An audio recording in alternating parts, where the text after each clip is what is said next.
Good. Shalom, shalom. The GMS Virginia camp back out here once again. Do what we've been called to do, and that's prophesy. Before we get started, like always, we want to give all praises and glory to Yahweh. The bonus our teachers, the elder apostles, a great millstone, the men that we learn from. And shalom to the hopeful elect, man. We're going to touch on our nation being a special, not only just a special people, a special class of people made separate, made holy from the rest of the nations on the planet Earth, but they're likened as a vineyard that's been planted on. You let it from the water. Our nation has been likened as a vineyard that's been planted on the earth. All right, because matter of fact, the brother holding edges with speaks about will, though all the nations come from Adam, we've all been given this earth to live upon, dwell upon, all right, live our lives on. The Lord planted a vineyard on this earth, right? And He chose that vineyard, right, to bring forth a righteous fruit, okay? And Christianity is teaching that the vineyard has been mingled with different seeds, right? So can a brother get that Deuteronomy 22nd chapter around the 8th or 9th verse, I believe?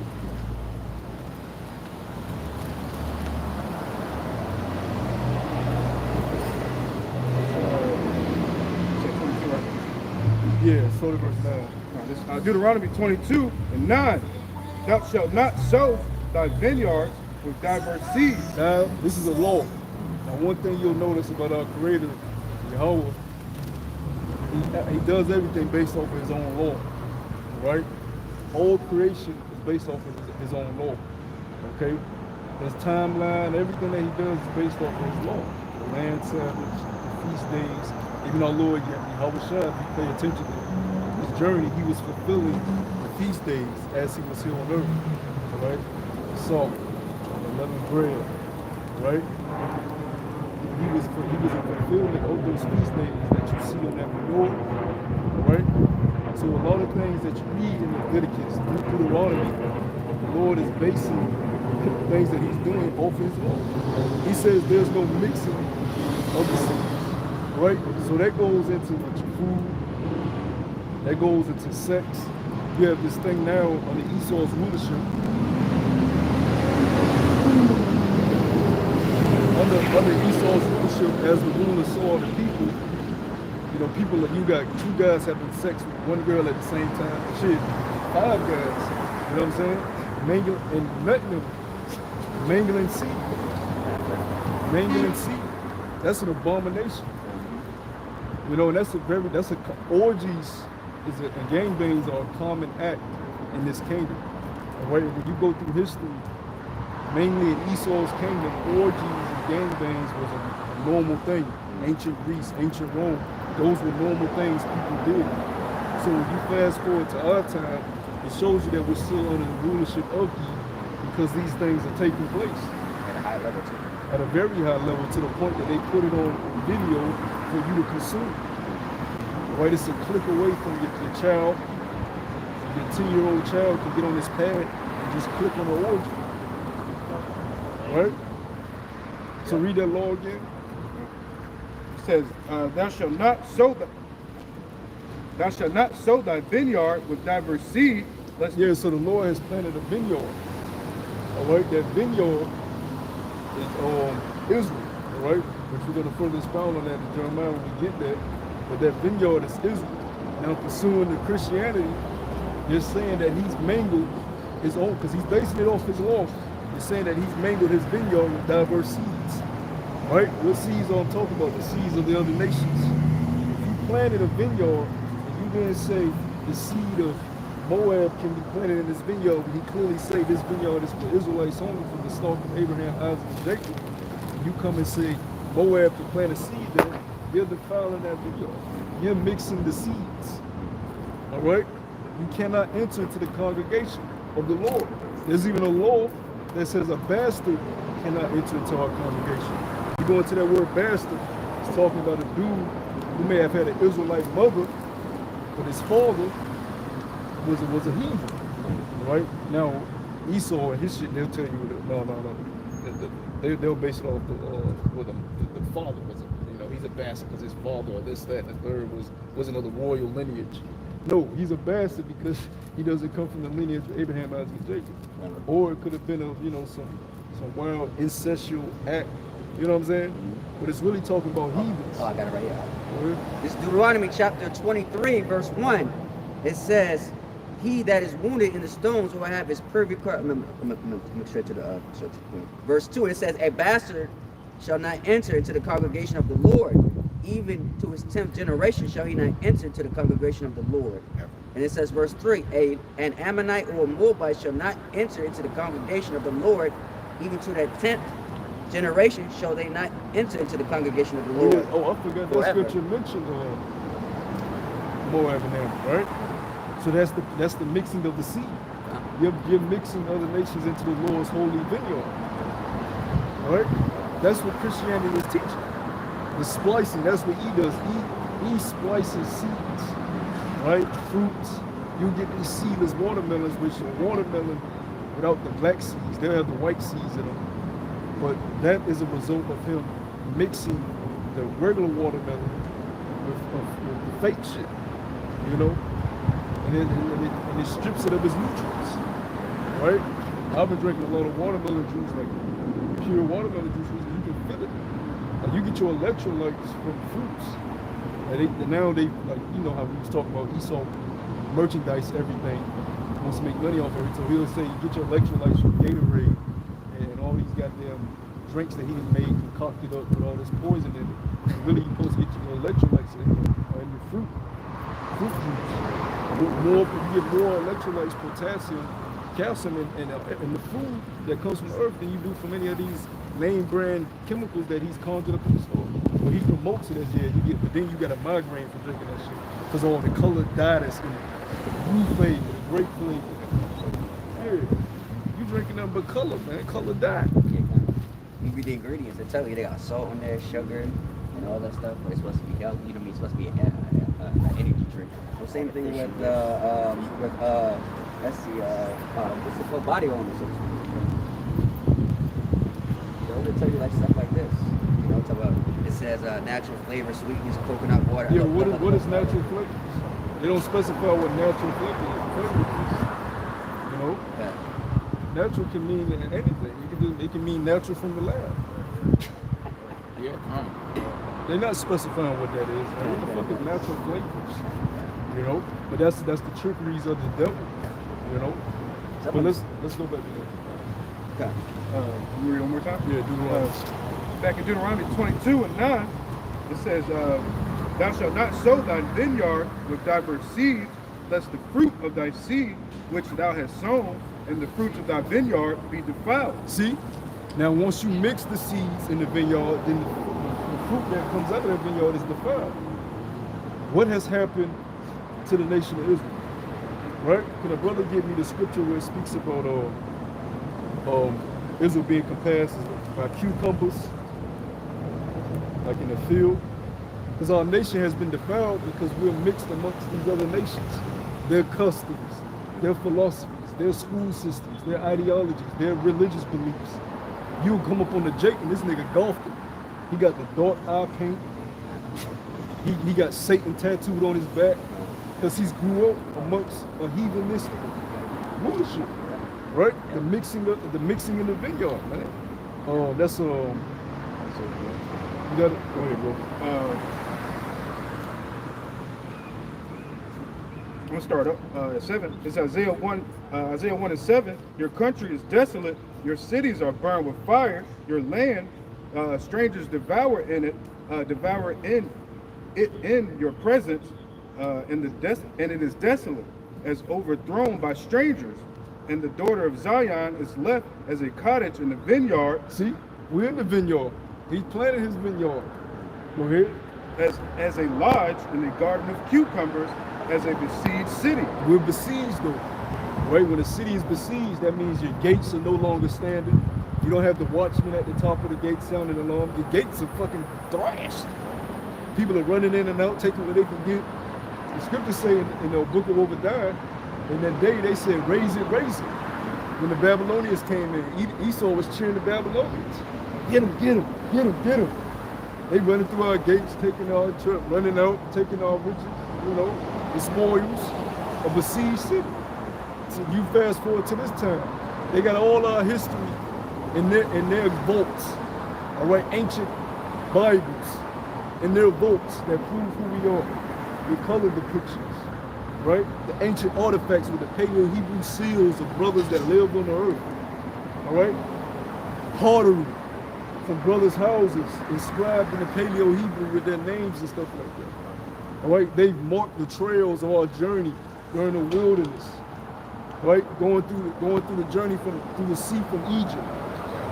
They've marked our trails. They read the scriptures diligently. And they went to every place that we were. And they mapped it out and found all of it to be true and kept it for themselves. We're a besieged city. Now you throw us into captivity, and now all we're learning is Thomas Jefferson, Benjamin Franklin flew a kite and it got struck by lightning, and he said, oh shit, light bulb. Thomas Edison, all this weirdo shit, man, that didn't benefit us as a nation. Just kept us dormant in our slavery. We're a besieged city, and that's what we try to get you. Well, we don't try to get y'all to understand. We just wait for y'all to be slaves. But y'all don't understand that once a people is conquered, besieged, who gives a fuck if they're able to go around without chains on? It's all about that. They're conquered. They have been bound. They have immigrated, right? They have become as their oppressor. Worse. They're in the suits, they're in the ties and the businesses. A lot of them got higher class jobs than the oppressor. All right? They have become as their oppressor. So there's no need to have chains on them. They're not fighting. So let's use them for an economic benefit. See, when it was private ownership on the plantation, the only people making money off of it was that private owner. The government said, man, we can make way more money if we allow these people to work under our institutions for cheap labor. Minimum wage. What the fuck is minimum wage? Where's that in the scriptures? Minimum wage. Motherfucker, you pay me a righteous salary, man. And you pay me every day. He came up with this work 9 to 5 minimum wage. So he could benefit off of cheap labor, racking up billions, and then tax you on it, right? So even though you're not in chains getting whipped, you're more of an economic value for him without the chains, working in these institutions that he built. Because you got to understand how America was established. America wanted their freedom from Great Britain. The only way they could do that, the only way America could withstand away from Great Britain is to become more economically stronger than Great Britain. Because the British pound was the thing. Before America was, the Britons, they were the economic power. So for a superpower to stand, you have to be economically strong. And today the petrodollar is the strongest currency. But how were they able to do that? Cheap labor. Right? Oh no, I was going to add, that's what the scripture says. Envy not thine oppressor, man. Because like I said, you see what he said did to now. We think that, how you said what? We always want to seek approval, validation, and help from our oppressor, man. Dress like him. Oh, I gotta, I gotta do my hairstyle. I gotta talk like him. I gotta be educated like him. I gotta do better. I gotta give myself an Edomite woman, et cetera, for me to have that status. And Esau studied that. When we go on YouTube, we watch Esau study this. The movie Selling to a Negro. That was a good one about how Esau wants to be recognized, recognition, name brands, stuff like that. What Esau, I gotta get into. Like, for example, like I said, we gotta get a Mercedes, I gotta get a Mercedes too. And how he did a study about, let's take one of these Jakes, that was smart, but instead, but let's say, I used to like, let me start over. What it is, like I said, they took one of the Jakes because, let's say, for example, if all Jakes were oppressed, like I said, one of the Jakes would have basically risen up for his people. He would work hard, this and that. So instead of that, they bully him. Like I said, old people bully him, calling him lame, go over do this. So, and his might get dramatized. So we remember that. So they take one of the Jakes in, make him, like I said, make him one of ours. Make him a fortune, whatever. Give him a good job. So that way, he won't help his own people out. And then that was brilliant, man. Because what Scripture says, Esau's wiser than Daniel, man. So that's why Esau studied our people. Going back to that Willie Lynch syndrome, man. Dark skins against dark skins, and et cetera, et cetera. You get what I'm Yeah, saying? yeah, but they understood the economic strength that our people provided, man. You know, it didn't benefit the nation with all this private ownership, mainly down south. In the north, it is, you got the industrial north, and the Edomites are working. I mean, they had Jake up there working, but the Edomites were working more up north than down south. You know? What's up, man? God bless y'all, brother. All right. Hey, look, we didn't have a Go ahead, power go kiss every- Back in Deuteronomy 22, is verse 10. It says, "Thou shalt not plow with an ox and ass Oh, together." that's the point. Go to go back to did you finish the Isaiah? Yeah, that was it. Oh yeah, because it spoke about us being defiled. So let's get Jeremiah Second call chapter. for where it speaks about them being a degenerate plant. Because now you have 2/3 within the vineyard. Because of it being defiled, right? Because you had the mixing of the seeds. Now you can mix seeds, but you know, that's because Esau said, "Oh, because this child's mixed. You know, he got half his mom, half his father." But thankfully, the man carries the seed. Thankfully, the man dictates that. You know what I'm saying? The farmer plants into the ground. That's why the word husband means father. That's what I mean. The husbandman means planter, right? Husbandman, it means planter, right? Always, welcome always. Yeah, you got that. This is Jeremiah chapter 2, verse 6. It says, no, I'm sorry, verse 3, and it says, Israel was holiness unto the Lord, and the first fruits of his increase. All that devour him shall overfend. Evil shall come upon them, saith the Lord. Hear ye the word of the Lord, O house of Jacob, and all the families of the house of Israel. Thus saith the Lord, what iniquity have your fathers found in me, that they are gone afar from me, and have walked after Yeah, what does the scriptures tell us? What is that in Corinthians? Or Galatians? You were at times fall. Yeah, go on. Matter of fact, get them carried away with dumb idols. Read that part again. Go on. Verse 5, it says, Thus saith the Lord, what iniquity have your fathers found in me? And that's why you gotta go, man. You cannot understand what they term the New Testament without the understanding of the Old Testament. You have to eat the whole roll, because everything that's in the New Testament is basically a recital of what already happened in the Old Testament. It's a fulfillment of it. Like the Lord said, I come not to destroy the law nor the prophets, which is what you would call the Old Testament, but he came to fulfill. What you're reading in the New Testament is fulfilling these things. Even right now, we're living out the New Testament right now. We're in Acts. We're still in the Acts of the Apostles, right? We ain't being up in no church. What did the Lord tell his disciples? When they asked him, will you at this time restore the kingdom? He said, you will have to prophesy to the uttermost parts of the earth. You're going to have to come back again and do this all. Go ahead. Yep, this must be preached to the four corners of the earth, then shall the end come. Yep. Yeah, So that means that's around the what Christianity and Catholicism, they're handicapped. It's like they're walking on one leg. Because you can't have the full understanding if you totally negate the Old Testament, which all the promises, the covenants, the stories that led up to us even being a nation. The fall of the sons of God, that righteous lineage from Adam, right? Seth, Enos, all of the righteous folk, that righteous lineage that led down to Yahweh.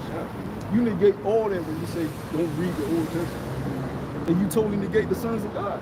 So when you fast forward to Yahweh being on the scene, and he's like, ye are the sons of God. What is he talking about? Is it not written in your law? Where's the law? You got to refer back to the Old Testament. But if you negate that, you ain't even gonna talk about the sons of God. You're just gonna talk about everybody can be saved. Because you're basing it off of that Catholicism, that worldwide version that the Bible. See, what happened with the Bible was it was published, it was revised many times, right? Many times. Now we use the King James version because when you go to the ancient scrolls, whether it be the Dead Sea Scrolls, whether it be the Codex Sinaiticus, whatever, it lines up perfect with the ancient scrolls, all right? The apocrypha, it lines up perfect. But you have other Bibles that you There was other Bibles that was translated before the King James. The King James, the Lord put the spirit on King James, which was a so-called black man over there in Europe, to do it the perfect way, right? We made it simple. We made it To simple. get it down to this way. Because you got other brothers that before this that, match up with the other scrolls, but this is compiled perfectly, But see, once it started getting published and revised and pushed out throughout the earth, and everybody was able to get a copy. And they start reading it, but they're not reading it with the understanding. So when you just go to open up Matthew, and John, he died for the whole world, oh, I can be saved. And that's not what it's talking about. Because when you go back to our heritage, the scrolls were passed down from our family, from our lineage. We wasn't going around passing out, here Moab, here's a scroll. Hammond, here's a scroll. Esau, here's a scroll. Let's teach you about our heritage. It wasn't until we were besieged and captured that this was able to be pushed out throughout the earth.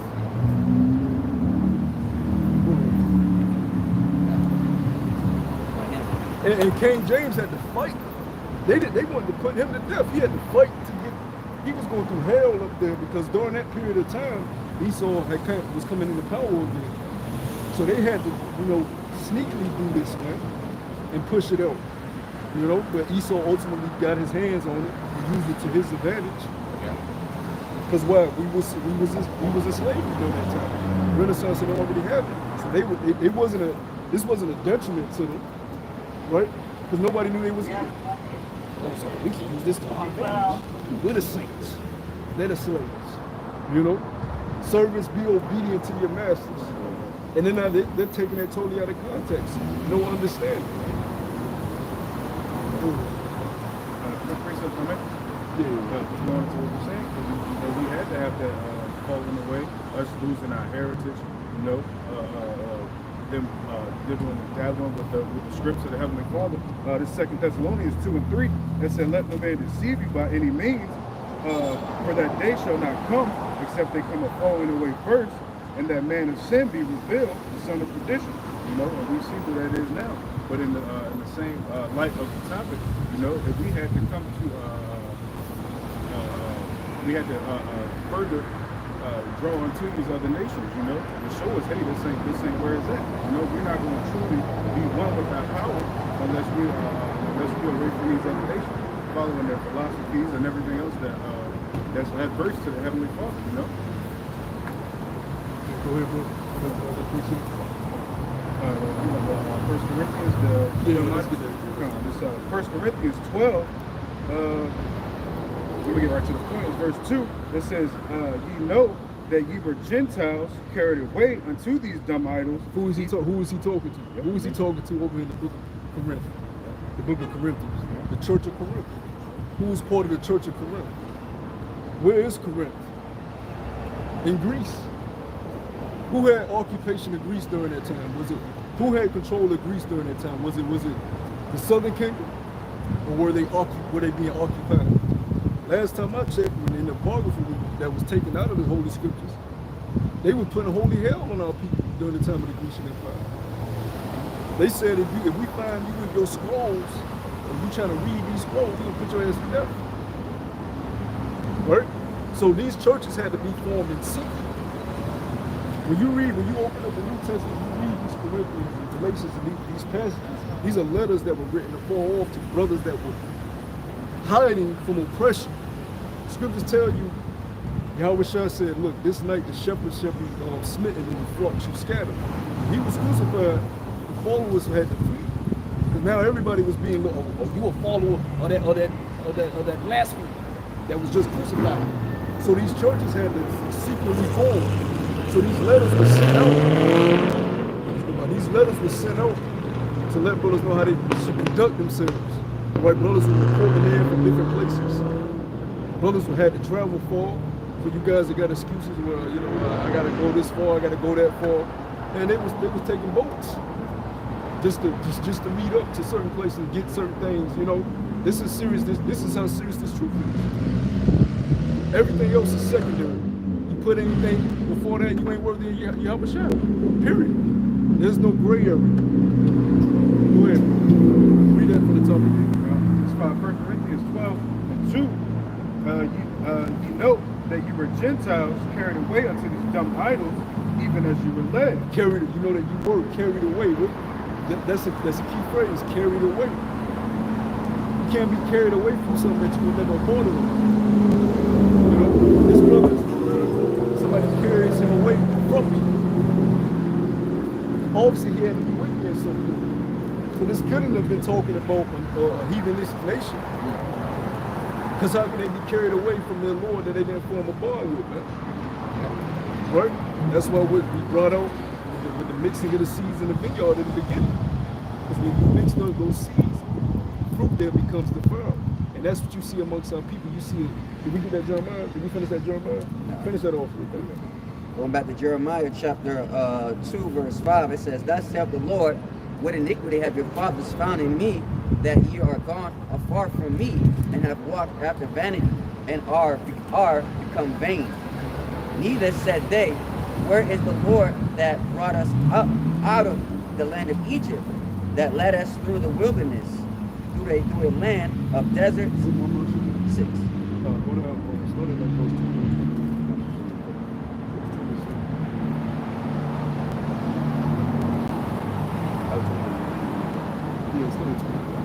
Verse 21, Yet I have planted thee a noble vine, holy a right seed.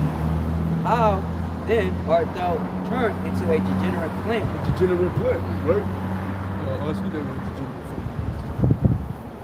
Right? The degenerate plant is these 2/3, man. Niggas that's about to die. More of them gonna die. More storms are gonna happen. You got more hurricanes, like we was talking before the camera got on. We got hurricanes right now brewing out there in the ocean. I think it's like 3 of them. Waiting to find out what trajectory they're going. Right? And they're gonna be way worse than what you seen from this one that they was calling E. And way worse stuff is coming other than that. These are, man, you ain't even seen nothing. The Lord ain't even turned his face toward this earth. It's the reason the Lord said, pray not for these people. Lift not up a cry for them. They're not worthy of it. Or they only care about themselves. You listen to these rappers, the whole album is about them glorifying themselves. Track 1, this nigga glorifying himself. Track 2, this nigga glorifying himself. Track 3. And then you got these niggas complaining how the record labels stealing all their money. Oh, this is one dude, what's his name? Sahai. He was with Kanye. This nigga crying now. Talking about how they stole all his money. They had his publishing. He gonna retire from rap. You niggas went to these contracts, man. You could have got a regular job, a 9 to 5, and worked your way up. You wanted to fulfill this dream of being a rap star, you know? Now you crying. This dude Coolio, he just got put to death after he was he was trying to expose the industry. He said he didn't want to say too much because he didn't want his family to get killed. And he died, they got him anyways. You got all these rappers being just sacrificed now, you know? That's what happens when you get in league with the devil. You get a taste of the breadcrumbs off his table for a while, and then you back in the spirit realm. Was it all worth it? Because now when you come back, what did you store up towards the Lord? What did you store up towards the kingdom? You didn't store up a goddamn thing. And you gotta live eternity with that. Ain't no coming back. We in the last prophesied kingdom, man. Before the Lord comes, there ain't no do it again. And Jake don't understand these things until the Lord push you to death and you run out of time. There's no more time on your clock.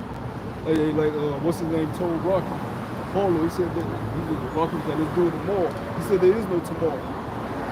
There is no tomorrow. I'm gonna do it tomorrow. I'm gonna do this tomorrow. I'm gonna do this tomorrow. You don't know if you're gonna wake up tomorrow. You don't know what's gonna happen tomorrow. But see, that's Jake's pride of life that they have. Jake don't even realize they have pride of life. You don't even realize what mind state you in, man. That's why the scripture says, and as a rock, it says, tarry not to wait till the Lord. Jake like to procrastinate. Jake always got to wait till the last minute to do something. Right? But by that time, it's going to be too late. Just like before, just like during the times of Noah. What did Jake do? He was procrastinating. He was mocking and making fun of Noah until what? Until it started raining. Until it went to a certain level, then that's when it got serious. Same thing's going to happen today. Hey, it's same with us. Once they take us off these streets, when they're looking for answers, it's the same thing. That's what scripture says. What? There's no new thing under the sun, man. You know, that's where the Lord said that, man. And now we see it clearly, man. These are the same people coming back. That's beautiful. I got the definition for degenerate plant. It is H5494, and it's sewer, and it's degenerate, probably passive, participate, turned off. But I got another definition for y'all. You got it, you got the etymology too. I get the etymology, don't worry about it. All right, come. Degenerate, having declined as a function or nature from a former or original state, morally corrupt or given to vice. Yeah, morally corrupt, right? Now in the etymology, this is what I was looking for, because it says to be off or away. All right, you already read some of the other ones I seen, Yeah, but it said key words is off or away. What did we just read? We carried away. It's a degenerate seed that's carried away from what? From their heritage, from knowing who they are. Which is a way of being. You got this whole, now it's a fan to be an Israelite. Now everybody's screaming, come out. Why are you in this? Why are you in this? Why are you coming out here teaching? Why are you putting fringes on? We don't need fringes to know not to eat pork no more. That's why the Lord took it all away from us. It's about what's inside. So why you got a Hebrew name? What's this all about? Why you out here? What's the purpose of you being a Hebrew Israelite now? Jake don't even know. They just doing it because it's a thing. Jake joined games because it's a thing. Jake want to be part of the basketball team because the crown is part of the basketball team. Why are you a Hebrew Israelite, man? It's your heritage. It's who you are. It's your life. It's your way of being. That's why it comes with laws and customs and feast days, Sabbath days. That's why you get put to death for certain things, because it's a way of living. Go ahead, bro. I'm about to say something. You know, one thing that pisses me off that I see on social media is that you got these fake Hebrews. Like I said, they put on a garment, but meanwhile they're over here selling merchandise about them being Hebrew Israelites, selling albums, making merchandise, making clothes and all that stuff. Man, that's not even what it's about. It's about coming back to who you are. But they use it though as quote unquote monetary gains, man. You know, and the Lord never basically was about that. You see what happened when the Lord went to the temple and basically whipped these two jakes with a whip, man. He beat that. That's the only time he got out of what you would term out of pocket. He made a whip and whooped their ass, man, because they made merchandise. So that shows you what y'all doing is wrong. Then you got this group IUIC. All of a sudden now, y'all bringing up the Quran. If you can take it, you can get it forced on you, and you might still be able to make it. First it ain't no Quran being a mark of the beast. You playing with people's lives, man. See, Jake don't take shit seriously till somebody fucking dead. That's what it says. What, they should know a death by opinion. That's the only time Jake takes some shit seriously, when a nigga brains on the car. You playing with people, they got a congregation of people, women and children. You know what I'm saying? Thousands of people follow that congregation, man. You know how much blood you got on your hands teaching that shit? You know what this devil is cracking down doing? Starting, what's today? The first, starting in India today, they shut down the banks for 20 days. When the banks come back up, they push it through the cryptocurrency system. So when those people are allowed to come back out, they're coming into a whole new system after 20 days. What you think following soon after? Why are they pushing it in India? It's a trial run. What's happening January 1st? But the Biden books are now legal. The cryptos are now legal, tender here in America.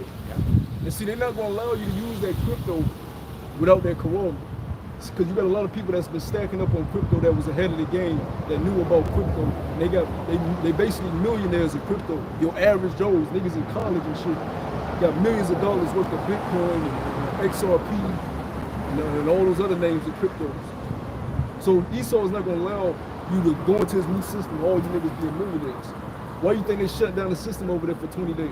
Ain't that, hey, when they start these blackouts, your whole account is gonna be $0, man. Everything gonna be fucking zero. Internet gonna shut off, banks gonna close down, you ain't gonna have shit. Then when the system comes up, you got to have the corona to use the shit. your credit score, your social score, dictating on how much you can get, what you can use, where you can go. We are going to become social outcasts. Are you Israelite camps teaching your congregation that we're going to have to literally become social outcasts? What you think they gonna call us during that time? You think we just gonna be those guys, those crazy guys on the corner teaching on that, or you think we're gonna be labeled terrorists?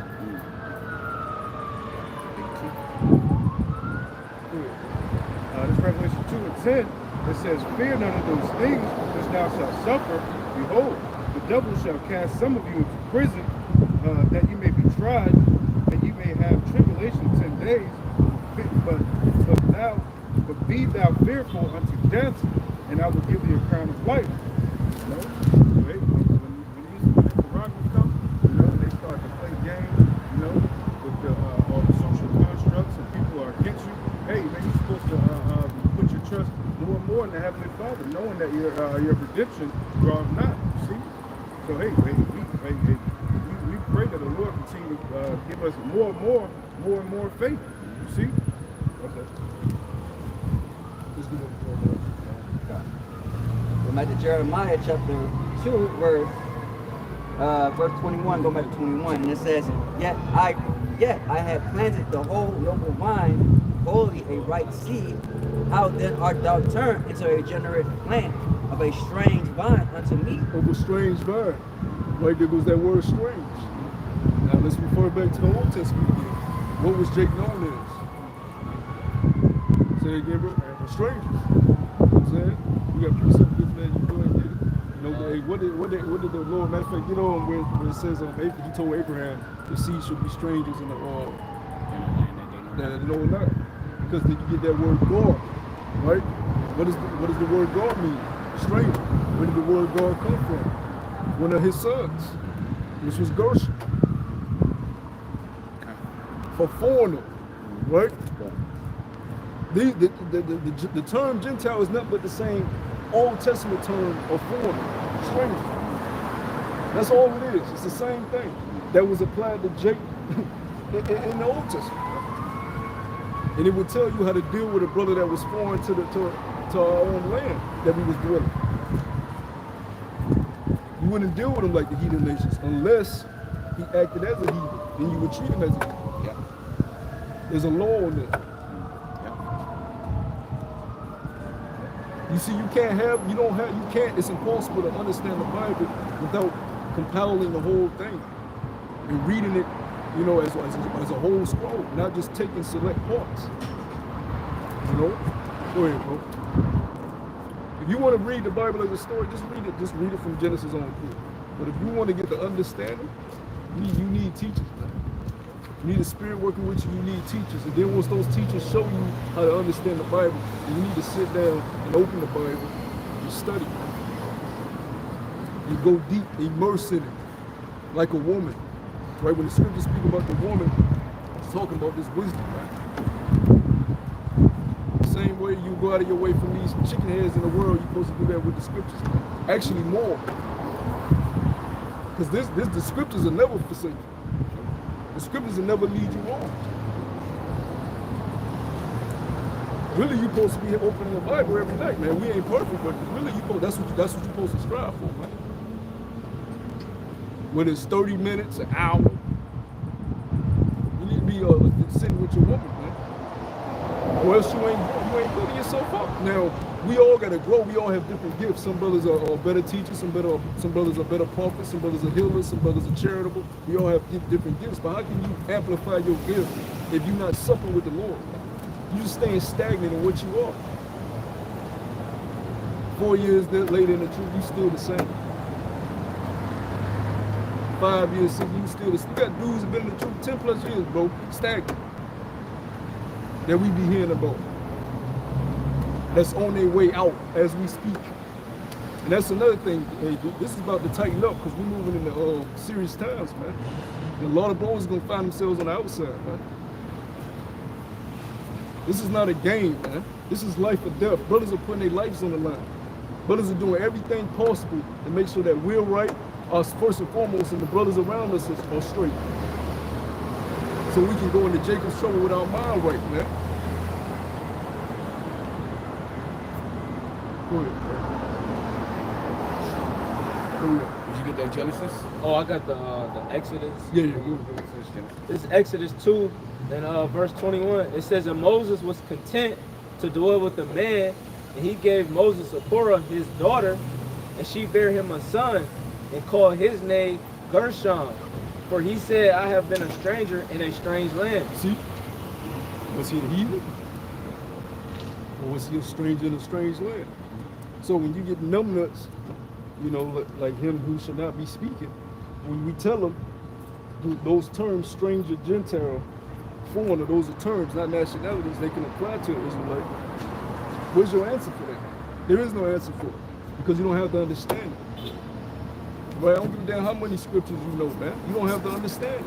I don't care how much history you know. You don't have the understanding to back that history. You gotta have the right teachers, man, which is beginning with the elder apostles, the great millstone. You don't gotta have GMS in your name, but you got the truth.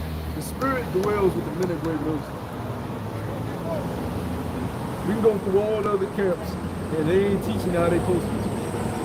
All right, sex on the Sabbath, law, screaming the law, but yet they hypocrites. Rap stars, niggas that still want to be in the world and in the truth, bringing the world in the truth.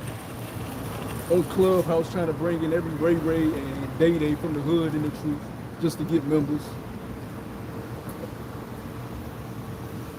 Go ahead. I got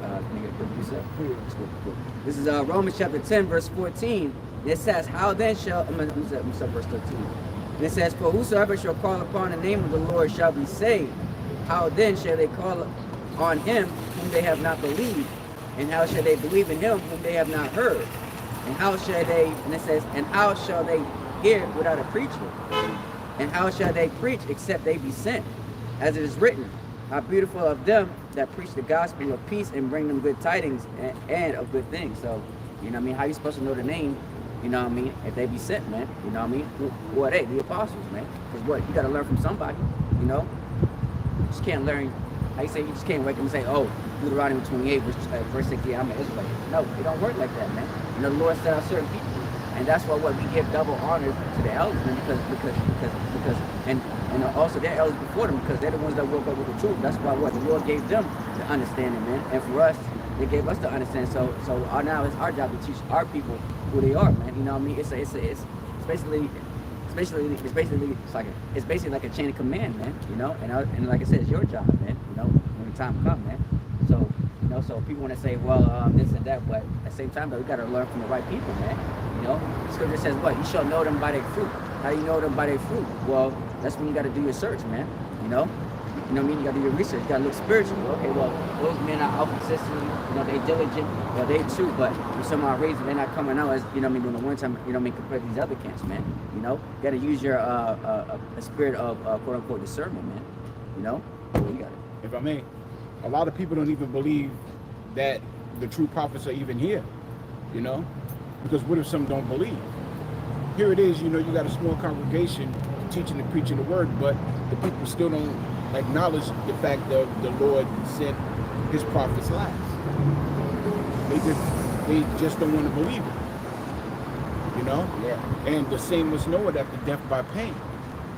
Because if you don't get it now, it's, you know, it's going to be too late during the time of Jacob's trouble, you know? And a lot of these 2/3, they got this misconception about how they believe or they've been taught about how a way a preacher or a prophet is supposed to be. You know, they thought that, oh, a preacher is well dressed, well speaking, everybody watch him, he got the best views, you know what I mean? You know what I mean? He teaches speaking calmly, but you know what I mean, the Lord doesn't deal with that, man. You know? That's why the scripture says what? How can you respect a man, you know what I mean, with the gay clothing, but you want to respect the you know what I mean, but you want to respect the man that, you know what I mean, that basically came from the same neighborhood as you, man. You know, when Yahweh Shai was on the scene, you know, people didn't respect him. Yeah, a chick would go on with a dude just because he got on the shoes she liked. So simple shit. Which is where women were allowed to dictate who they would marry back in the ancient days. Oh, I like the shirt he got on. I like the shirt. Or he wear these type of shoes. I'm a lady. he got a nice haircut. He got waves in his hair. I'm dating him. But here it is, the man that looks a little rough on the edges. You may not be totally attracted to him. You got all the wisdom in the world though that can help you get to salvation. But you just on the outward, He a bum. He's a bum. His car, he don't got no nice car. that's all worldly things, man. Matter of fact, you know, John,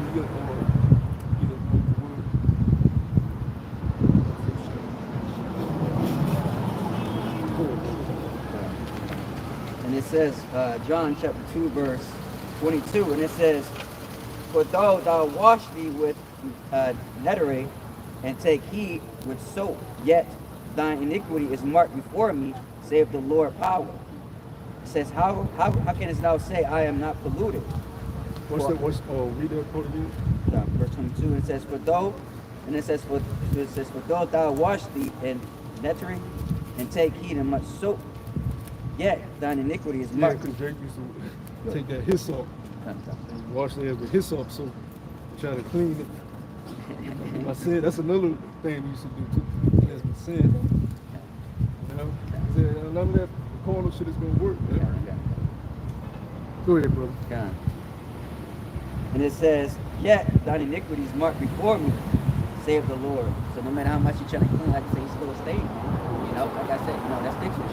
No matter the times you try to be clean, like I said, man, like I said, your filthiness is still there. Just like you know, for example, like I say, if you can't man adultery, you think that you can go and pray, pray to God, and then, all, to a father or a preacher, and like he says, the Lord always remembers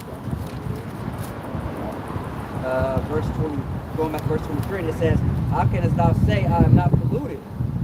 I have not gone after Baal, Balaam, and see thy way in the valley. It says, know what thou hast done. Thou art a swift dromedary traversing her ways. It says, a wild ass used to the wilderness that snuffeth up the wind at her pleasure in her occasion, who can turn her way? All they that seek her will not weary themselves in her mouth. They shall find her. Withhold thy foot from being unshould, and thy throat from thirst. But thou say, there is no hope. No, for I have loved strangers, and after them will I go. See? You have loved strangers. That's those other seeds planted in the vineyard. Jake loves America. They love being black. They love this nigga culture. That's what it boils down to. Because they wicked. Scriptures tell you they some assholes. They love lighting up the blood, being niggas. That's just what they are. We grew up around these niggas, man. We know these niggas. We know how they are. They want to get into shit. Every time they was hitting your line, it's about what we're gonna get in. And if they was too bored, they jumping at it. Just because nigga we bored. Nigga, who you? Yeah, that's what Rob is. You know? That's Jake though. No moral standards. But see, when you come in here, you have to be held accountable. That's going back to your point with the people on the outside. Camps. A lot of people don't want to be in the camp. They don't want to be held accountable. All right? They don't want to be looked at. You gotta do my own. They want to be left there. I still be a nigga. Pull the gun. Do what I want. Show my face on camera. You know? But when you got brothers watching you, like, you can't be a nigga. There's brothers that call you out on it. Your ass get reported back, your ass end up out of here. As quick as you came in. Jake don't like this. Camps, wicked. Camps. What the hell you think the Church of Corinth was? Hell you think the 12 disciples were? That's a camp. Teaching, learning, growing. That lone wolf spirit is demonic, right? It's the government being built, the tabernacle of David. When Solomon was reigning, it was captains, it was governors. Scriptures tell you how they was reporting up the chain of command. Whichever brother was over whatever plot of territory, whatever merchandise, whatever cattle, reporting back. What's coming in this year? What's the shipment for next year? I need to know what's going on over there. Your men good over there? Let me know. I need communication. I need to know what's going on, so it's straight on my end. So I report back in my head that everything's good down here. Lack of communication, lack of order leads to what? Disorder, chaos. We don't know what the fuck going on. Where this brother at? What that brother doing? Why he doing this? Why I ain't see him there? That's on you. I set you up over here. Why you ain't got to go watch over this dude? See, Jake don't have the big picture of these things. Jake only concerned with themselves. They're not concerned with the body. They're only concerned with feeding themselves. What about the body? Go ahead. The book of 1 John chapter 2 and verse 16. For all that is in the world, the lust of the flesh and the lust of the eyes and the pride of life is of the Father. Yeah, so like what the brother was going into, you know, like all of these lusts that a lot of people have divert them from the truth, divert them from acknowledging who the prophets are, from acknowledging the word, you know? Because a lot of people would rather stay in the world, live in the world, and don't want this truth. Because this truth requires something. And it requires accountability. It requires obedience. You know? And a lot of people just don't want to do that. Yeah, we're moving on to something way bigger than what we've learned over here, man. Everything that we've been learning over here, throw that shit out. Throw away that old man. Everything you've been taught, throw that shit out. We're going to something way bigger than us. We're on the Lord's program. We being watched, man, by the angels themselves, bro. You know what I'm saying? It ain't just about men being over you watching. We got the angels watching us. How are we supposed to be conducting ourselves? What is our mind supposed to be on? You know, now we ain't gonna be perfect. We understand that. We know we fighting. We all fight demons in the flesh. Where's your mind at, though? You know what I'm saying? You know, like I always say, you should be winning more than you lose. You know, you got what Esau determined a weekday, 5 days out the week. Well, since we're under his time, let's use that as an example. You got 5 days out the week. Look in the mirror, check yourself. How many days out of that week did you open your Bible and sit down? Read. What did you do there? What did you offer up to the Lord during that week? The Gregorian calendar work. Then you know, rebuke yourself.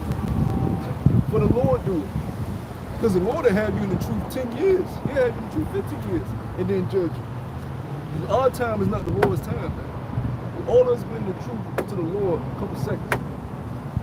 Ain't nothing the Lord keep you in the truth for some years and then throw your ass away. So you got to examine yourself. What does the scripture say? Examine, like, matter of fact, brother, give me that. Examine thyself. Can I finish this out? Yeah, go ahead. The pride of life is not of the Father, but is of the world. So, you know, we got this pride and, you know, this ego thing going on, you know, that's not of the Spirit. You know, it's not of the Father. You know? Like what the brother was going into, like as far as these other camps. 2 Corinthians 13 and 5. I'm going to tell 2 Corinthians. You said 13? Yeah, 13 and 5. In 2 Corinthians chapter 13 and verse 5, it says, examine yourselves whether you be in the faith. Prove your own selves. Know ye not your own selves, how that Yahweh Shah HaMashiach is in you, except ye be reprobates? So, so going in to this scripture, you're supposed to be examining yourself by asking yourself, what am I doing right, you know, to serve Yahweh Bashim Hashai? Am I doing this? Am I doing this correctly? And then when you start to fall short, then that's when you make adjustments and changes to get right back on track of Yahweh Bashim Hashai. Yeah, and then, this is that word, I'm gonna let you finish. This is that word examine in the etymology, right? It says to inspect and survey something carefully, scrutinize. So you're supposed to be scrutinizing yourself on your ass, basically, so the Lord won't do it, right? It says testing, requiring, enforcing, demanding. So you gotta basically force yourself to be a man in this truth.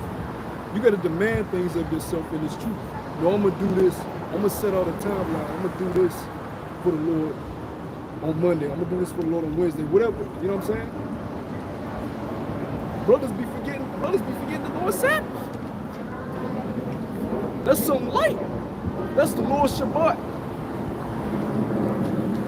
You know what I'm saying? And we all fall victim of it, but it's like, damn. Where's your mind at? What is it on?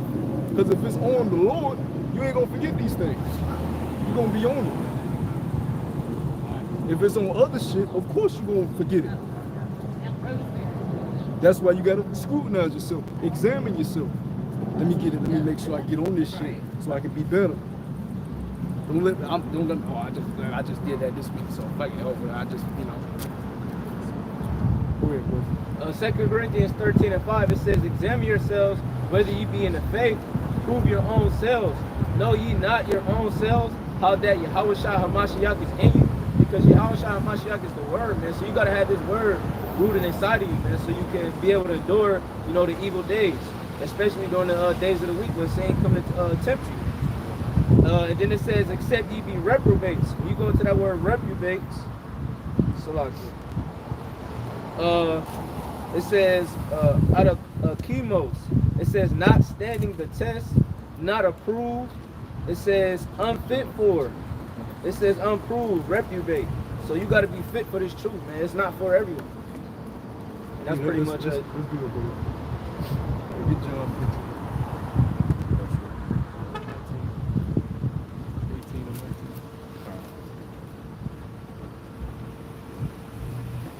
Start at verse 17.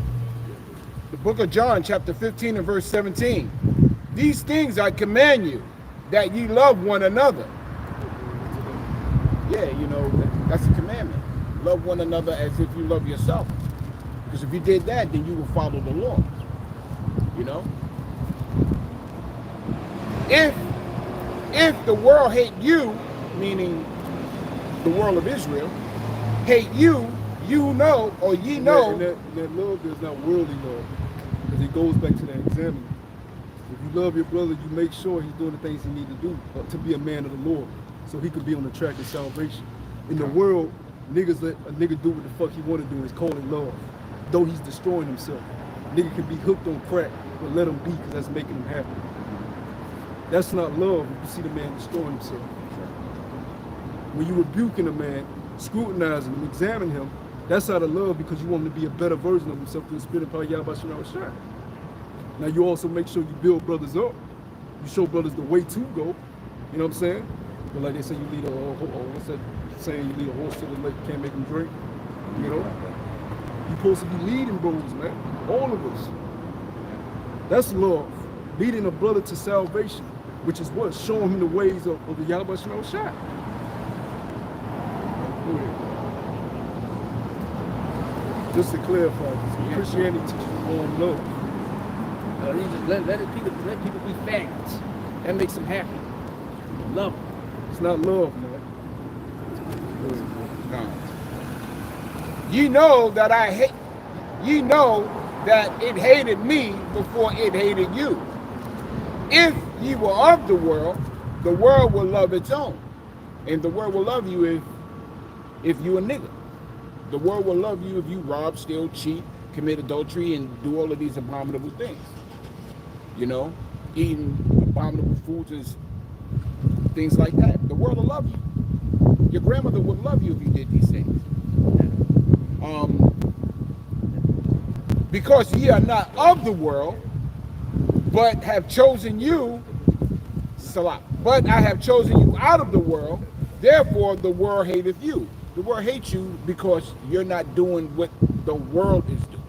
The world hates you because you choose not to eat pork. You know, you choose, to come out here amongst the tabernacle. You know, the world hates you because you know this truth. The world hates you for everything inverse in what they do. Yeah, the world likes to fit in with each other.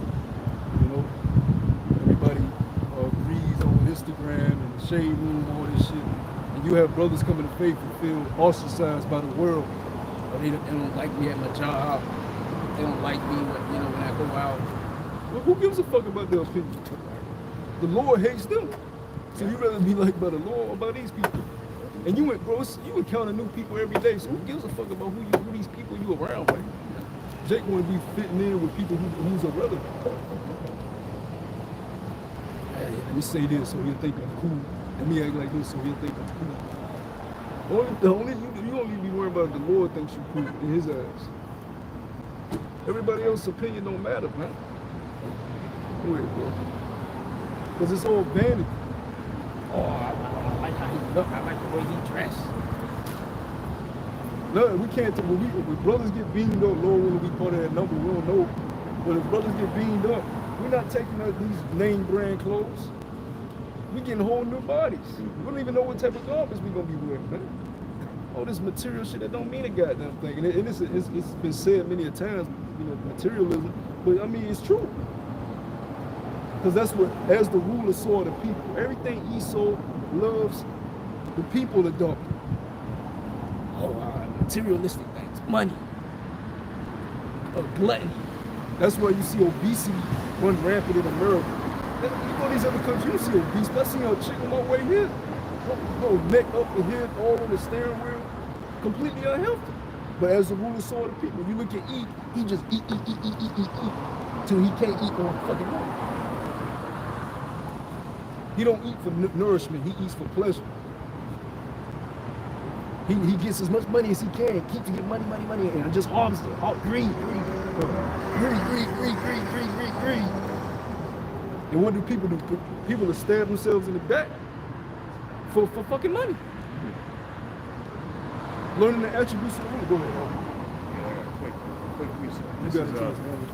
This is 1 Corinthians 3:19.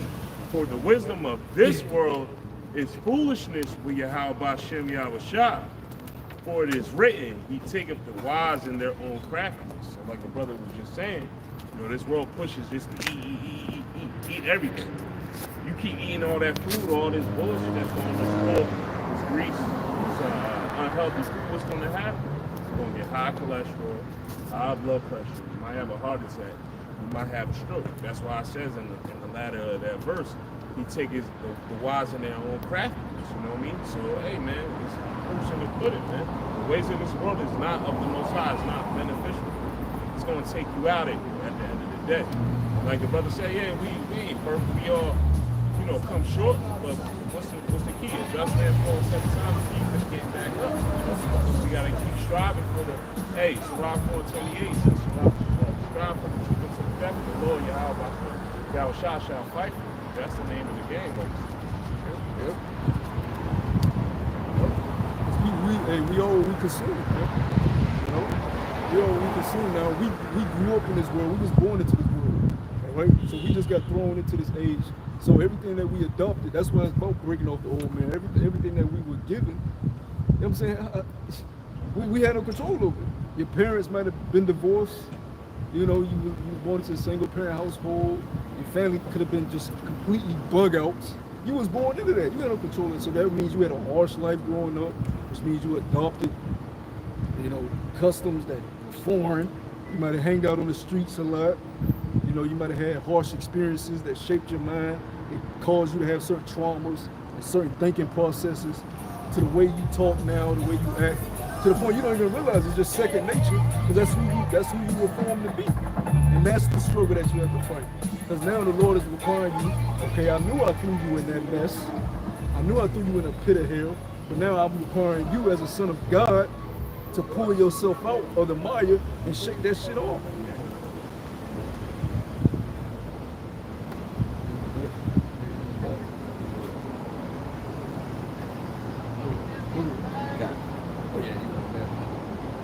I got one more verse about the show. Remember the word that I said unto you, the servant is not greater than his Lord. If they have persecuted me, they will also persecute you. If they have kept my sayings, they will keep yours also. Yeah, so I mean, you know, the same thing that Yahweh Shah would do is the same thing we're going to go through, like what the brother was saying. We're living in the book of Acts now. So expect these things, you know, because these things are right around the corner. I want to get that word persecute, right? It says to pursue, to follow, to hunt down. right? So we're coming into a town where they're gonna be hunting brothers down. They may get some brothers, they're gonna capture some brothers. They will, it's prophesied. Some brothers are gonna be thrown in the prison. They're gonna be thrown in some of the camps. Right? That's when y'all ain't gonna see us out here. How the hell you gonna teach when all hell breaking loose? When they trying to put our necks on the stick. Right? I got a little bit more on that definition, Brother Bashar. The Greek is dioko, and it is to make to run or flee, put to flight, drive away, to run swiftly in order to catch a person or thing, To drive away, to run after. to put the flight. You know, we gonna have to be on the run, bro. We gonna be known fugitives, man. All throughout America, moving the four corners wherever brothers are. You call yourself, and not just a great millstone, you call yourself a Hebrew Israelite, they coming for you. Whether you be elected or not, they coming for you. For all you niggas that came in half-assed, you gonna be a lose-lose. You know, because they coming for you. You say you would, and you simple niggas. Yeah, you got these pages, you know what I'm saying, showing you so everything, which that's cool. You know what I'm saying? But you gotta have the understanding to know that he's gonna come down there. That's another thing these camps don't teach. The persecution period. You got your bio, Kwame Ashala, I'm this brother, Right? Esau like, yeah, this nigga, put him in the pit. Right? Now that's cool. You know, some brothers got pages and shit, but if you don't have the understanding to know that persecution is coming, you're gonna be taken off guard. Because a lot of these camps don't teach their congregation about the hard times that's coming. Because they want the followers to come in. So you'll see a lot of women and children that all they tell them is, oh, it's gonna be easy going, and then we're gonna get beamed up. Like when Bishop Nathaniel of IUIC was getting interviewed by that guy. What was he, like, West African or Jamaican? He was Jamaican, West African. And he asked him, the scriptures say there should be a time of trouble like never before. Right? Yeah, And Nate was like, no, you don't know what that means. You don't know what they're talking about. And then he tried to, finagle this shit. He was like, no, as never before. So he not teaching his congregation of the trouble. They not prepared. They just think the chariot's gonna crack the sky like a regular day like this. By the time the chariots come, man, fellas' fro gonna be knotted up. might have weed in it. You know what I'm saying? Through, barely making it. The scripture say the righteous shall scarcely be saved. Man. By the time we get out, you're gonna be like, yo. And brothers gonna be crying, man. You know? It ain't easy. It ain't gonna be easy to get back into the good graces of Yahweh. It definitely gonna be easy to be part of the elect. Come on, man. The Lord wants the best of the best in his army. The best of the best in his government. That's why he's gonna purge them through the fire. He's gonna try them through the fire. Matter of fact, get that. Try it in the fire. Refine gold. He's gonna try his men through the fire, which is the trials, the tribulations we're gonna have to go through and encounter. You know? Now we got little shit we deal with from time to time. We got bills, we got the headaches of the job, we got trouble with our cars, we got trouble with family members, whatever the situation may be. We all have our own things that we go through. But that ain't enough. That's gonna pale in comparison to what we're about to go through, and everything's taken away. And then we have to rely solely upon faith. When is our next meal gonna go? Where am I gonna lay my head? Who am I gonna encounter tomorrow or tonight? That's when you're gonna be purged through the fire. Acceptable, made acceptable. Scripture says,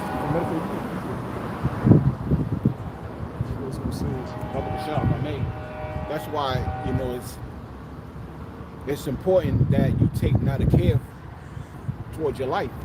Don't worry about what you're gonna wear tomorrow, what you're gonna eat tomorrow. Now, like, tomorrow will take care of itself.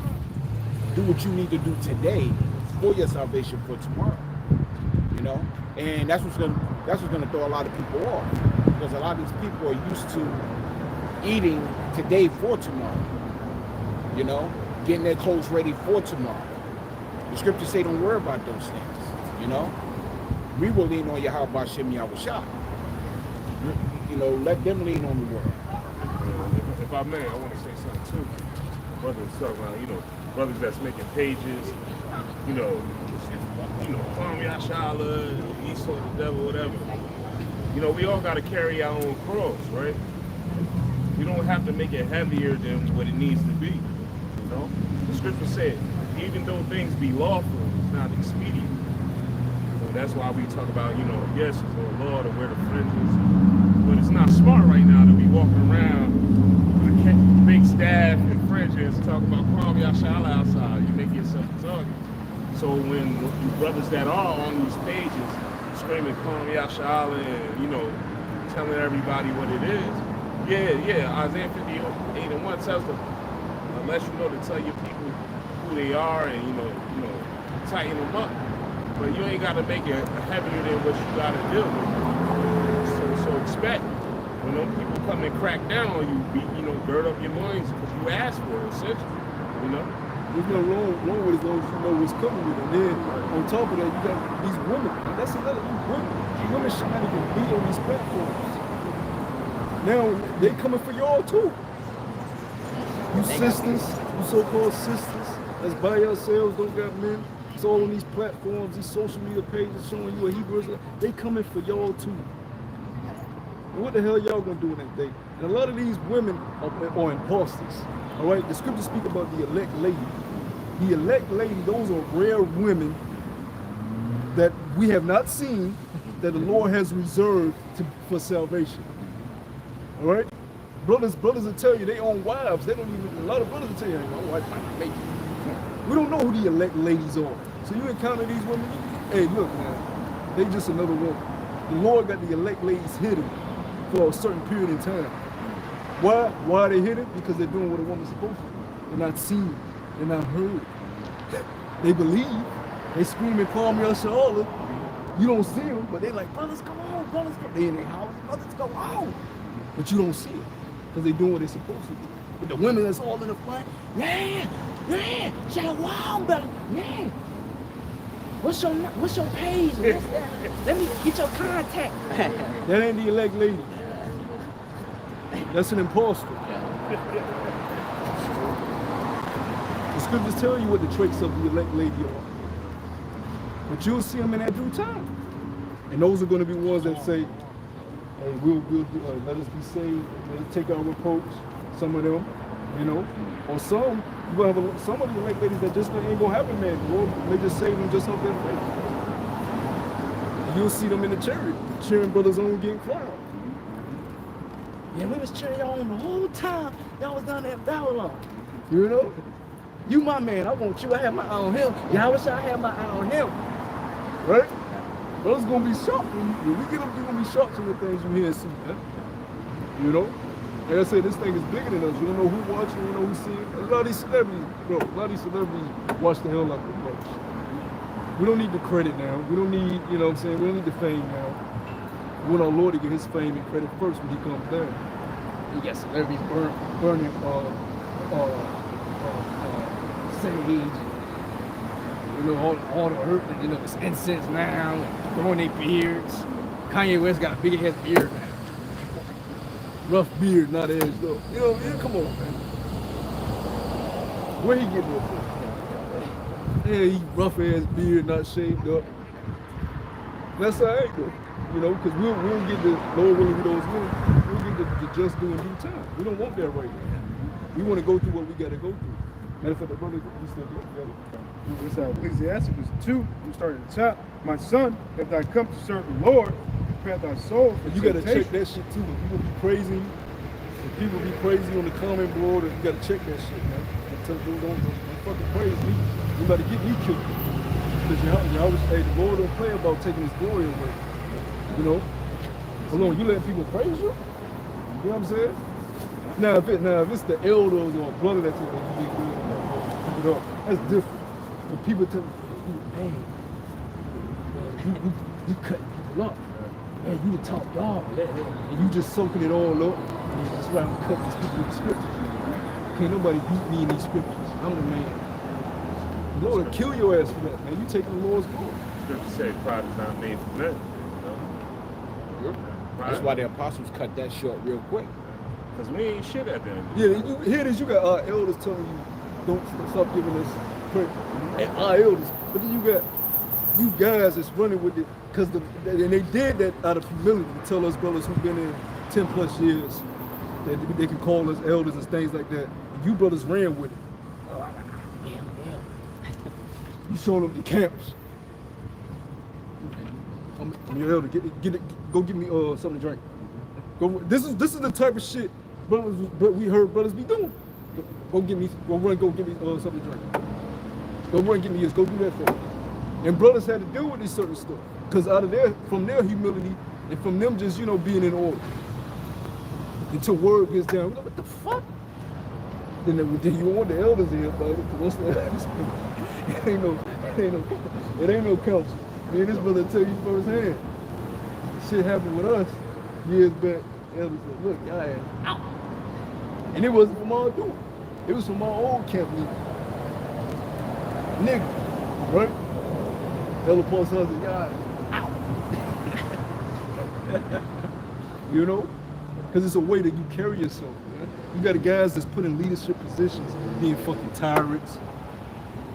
Or you in a leader position, you taking the young brothers, going to the club every goddamn weekend, using them to be your posse at the club, at the bar. Yeah, these new brothers, these my posses now. Come on, brothers. When you supposed to be building them up in the faith.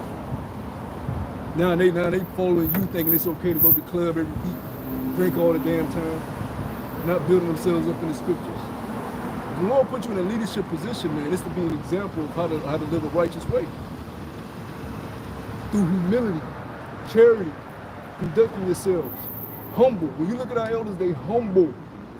Humble. Not trying to be glorified and seen of men. You know, it's to the point they had to tell people, yo, stop trying to come to New York and see us all the time, man. We're just men. Real quick. This is Proverbs 16 and 18. It reads, pride goeth before destruction, and a haughty spirit before a fall. So, and matter of fact, I'm going to go into the get up online on haughty. Yeah, haughty means proud and disdainful, redundant extension of heart, high in one's own estimation. You know what I mean? So, trying to be, we've seen it with elders or so-called elders in our congregation, where, like the brother said, they walk around with their chest poked out and then they get brought low. Hey, when I first came in, I used to watch certain elders in the camps. I'm like, man, they great speakers. They walk like a man, this and that. And now you see them now, they lost in the sauce, way outside. Camera heroes. Say again, brother? Camera heroes. Yeah. And the thing is, you gotta be comfortable getting on other dudes, but when it's time for him to get checked, then it's excuse after excuse. You can't just take the low road. Scriptures talk about suffering wrong. You could be right. But the scripture said, just out of humility and the traits of righteousness, suffer wrongly for the body. You know what? Ain't about me. You got it. You right, dude. You right. Because even if I'm wrong about this, there may be something bigger than ones we can learn from this. So it ain't worth, me trying to get one up on you, brothers. You got it. You know what I'm saying? But what happens majority of the time? Guys go, no, this what happened. Nah, this way. You need to hit my part. But when you was rebuking brothers, you just wanted them to take it and shut the hell up. And now when it's time for you to get rebuked by your heads, with minutes in the same level as you in the chain of command, now you got a problem with it. Now I'm putting up a video every night on you niggas. I'm putting up a video every night on you niggas. Next time this dude go live, what is he gonna be talking about? The same shit. Video 2 nights ago I pulled up. This dude still mentioning Paul's record. What the? Get over it at that point, man. You hurt. Yeah. And people still don't know what the fuck you were doing. The brothers know. and that takes humility for the brotherhood to keep all that in house about what you were doing and to let you dispute your bullshit. Even the elders. You don't see the elders talking about this guy. But see, people on the outside don't see all these things. They're like, yeah, GMS, yeah, they wicked. Brother, they did that to you, brother?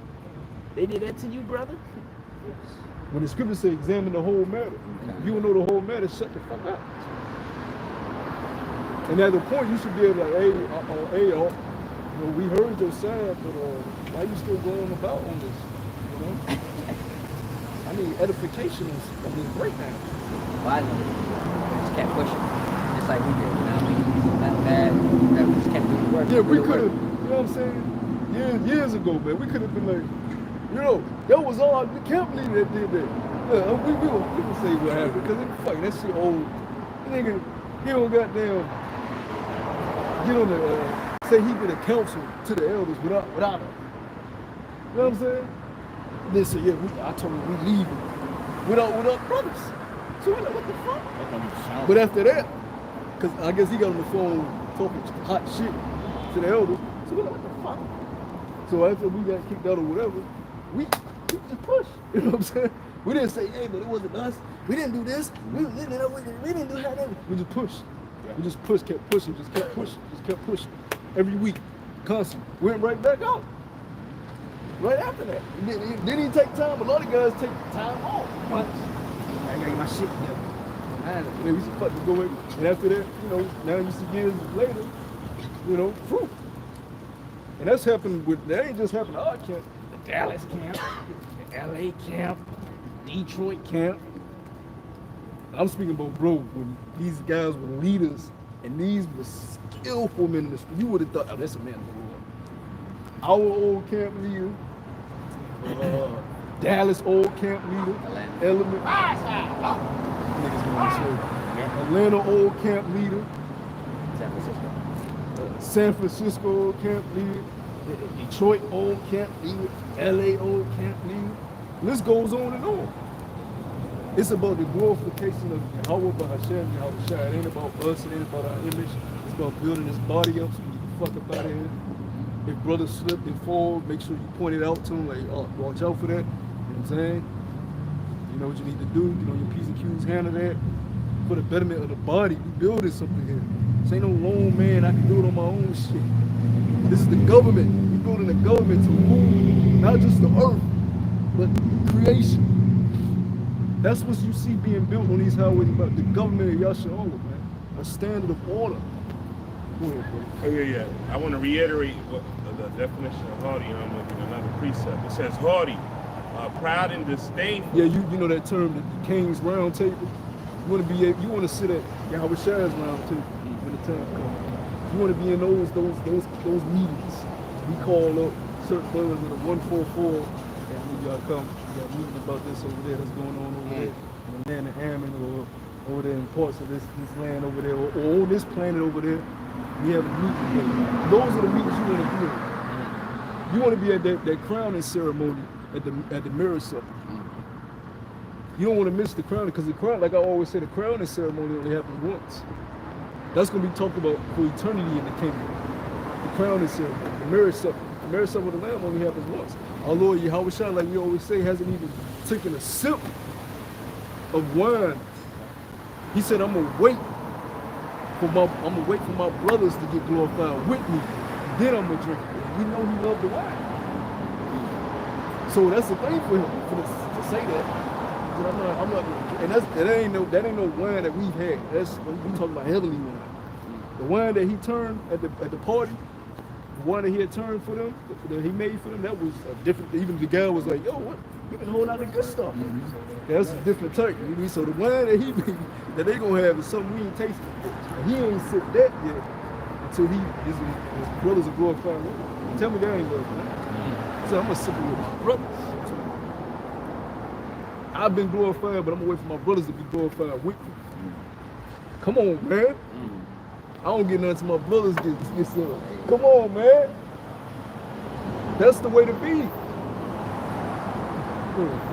Yeah, that says high in one's own estimation. I'm gonna go down a little bit. It says arrogant, presumptuous, and I'm gonna go to this other definition. Oh, and Salah, bro, in the book of John tells you that the elect were with him in the beginning. Right? So these brothers were always with him. They were always his men. This is elect. That was always his brothers. Let's go speak about the only begotten, the first begotten. He's talking about the first brother that was created, the first spirit. Yahweh Shai is that first brother. He's our big brother. But after him, you get the spirit. David, his spirit was created. On the list down to the righteous order. So the elect is talking about those first spirits that were created to lead the nation. So when you read about the 144, those were the first spirits created. Right. That's why they're going to lead the kingdom. They were with Yahweh Shai in the beginning. They the big bros of the whole nation. You know, so people look at brothers on the highways and byways and they just regular guys. You wait till the Lord manifests bros, man. And you see what bros become. And it's gonna blow your mind. It's gonna blow your mind, man. You know? Go ahead, bro. Yeah. This is the other definition right here. I'm still in Edible Online. It says, haughty, having or showing arrogance, superiority to and disdain those one views as unworthy. And that's another one, that arrogant. You just staining other brothers' views as unworthy. Yeah, like I said, you don't always gotta, brothers ain't gonna agree on everything. We grown ass men. Come from different walks of lives. We all came from all different type of places. Some brothers from the gaming world, some brothers from geek, some brothers from sports, some brothers from straight up gangsters, some brothers from drugs, whatever. You know, you ain't gonna agree with that. Ain't what we talking. We talking about kumbaya. You know what I'm saying? But you can hear a brother's opinion on a certain matter. Like, okay, take what you can. Don't just say, oh, your opinion don't fucking matter at all. You know what I'm saying? Your advice don't fucking matter at all. You know, even brothers that Sunday. Now, there's a certain way that's done. You know, it's done orderly. You know, but brothers under you can give you advice too. Same thing happened to King David. When one of his men was like, this happened and this happened and this happened, and King David was like, well, who was this man? And you know, the servant was like, well, it was you. Yeah. You know? Because you don't always see everything. You know what I'm saying? So you may need, sometimes it may be a brother under you to give you that, it's this, bro. You know, he was right, bro. You can't be like, hey, you under me, shut up. I'm listening to you, but he right. Use the John and Mark that script based on you know. Yeah, so you don't end up listening to him, but then his advice could have helped you, and that leads to a bigger issue you got to deal with down the road from that crime. Of course, everything is done orderly. The brother ain't gonna come to you like he over you, like, brother. No, hell no, he can go, brother. You like, okay, cool. You know what I'm saying? Fuck.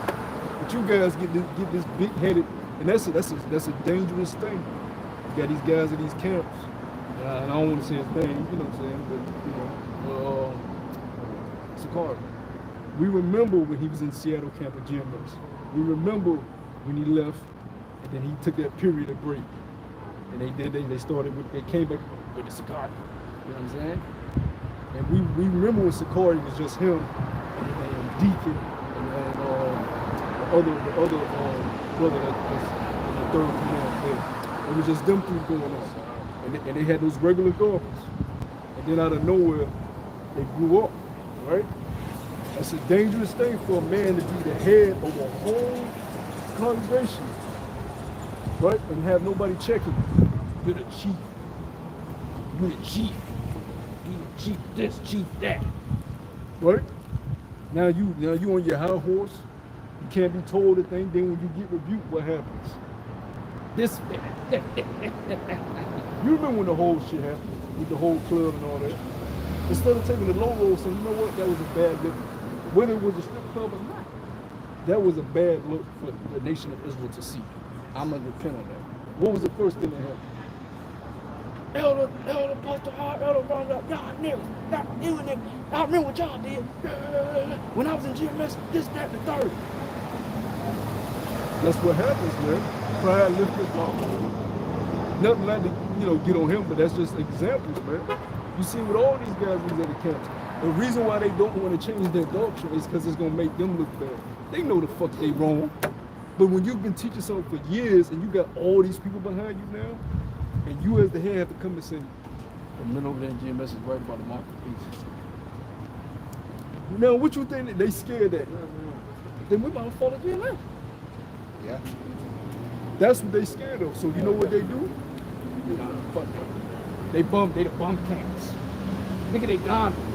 They the bum camps. You know who else used that tactic? Okay. Look at them, they got them girl dressed.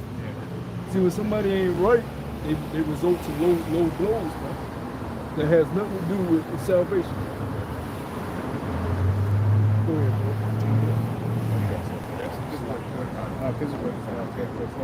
So back in Sirach 2, I'm going to go to 4, and it says, whatsoever is brought upon thee, take cheerfully, and be patient when they are changed into a lower state. you know, and that can go in multiple things, you know, as the brothers are talking about when you get reviews, you know, it don't always come beautiful, you know, you might get it from a man who's rough, you see, you just got to take that, you know.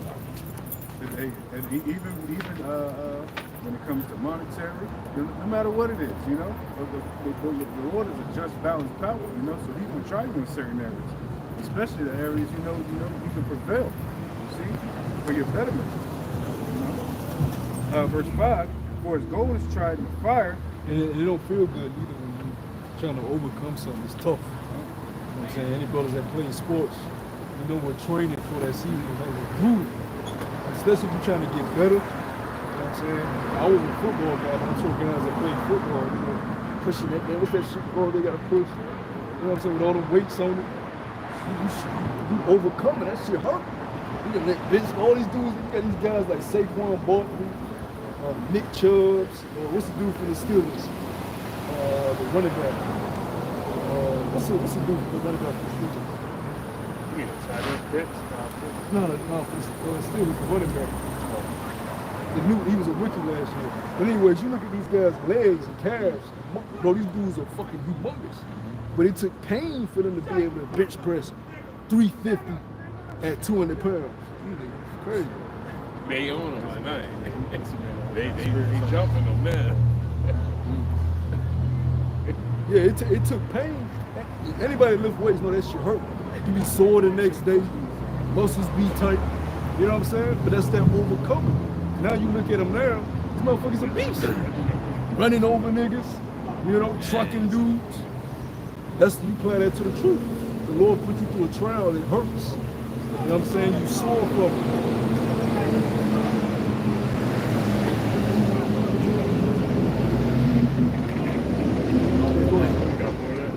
yes, He had some days calm. verse 5: For as gold is tried in the fire, Come up with Leo. That's how you know it's spiritual. You can see them. That's the balance. You always gotta have that balance. Light and darkness. Go ahead. You can't have the light without the darkness. Or else it'll just be darkness. Or else it'll just be light. You can't have darkness without light. this is Super the end of it. Back to Sirach 2 and 5, it says, For as gold is tried in the fire, and acceptable men in the furnace of adversity. acceptable. I got that word acceptable. All right. Read that verse again. Yeah. So the spirit This, is for as gold is tried in the fire, and acceptable men in the furnace of gold. adversity. Gold is tried in the fire. All right, because to get the impurities. Always going up on Esau.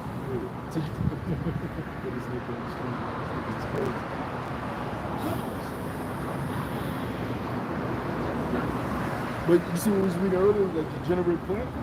That's an Israelite that's going to be in the kingdom.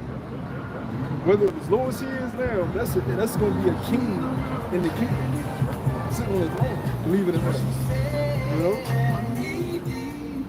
That's what happens when we on the captivity on the Egypt. But to get the impurities out of gold, you got to burn it. Right? To get it down to its purest form. Right? Now you got E and Moab. They done found a whole bunch of gold over there in the Congo. So they done put up their gold stations. They got people mining over there in Congo. Got slaves over there mining for the gold. That's what they do when they find gold. Esau and Moab over there. You know? What you gotta do when you get it, you gotta burn it. So the Lord, yeah, we've been found, we've been dug up out of the mire, out of this mud of America. But now we gotta get the impurities off of us. Because we are gold. We got the mud and dirt all over the still. You know what I'm saying? We gotta be tried through that fire. To be made what? Acceptable. So the Lord will accept us. So I got that word acceptable in etymology. And it says, worthy to take or receive willingly. Right?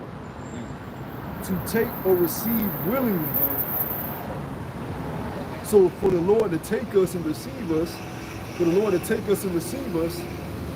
we have to be purged to the fire. There ain't no other way around.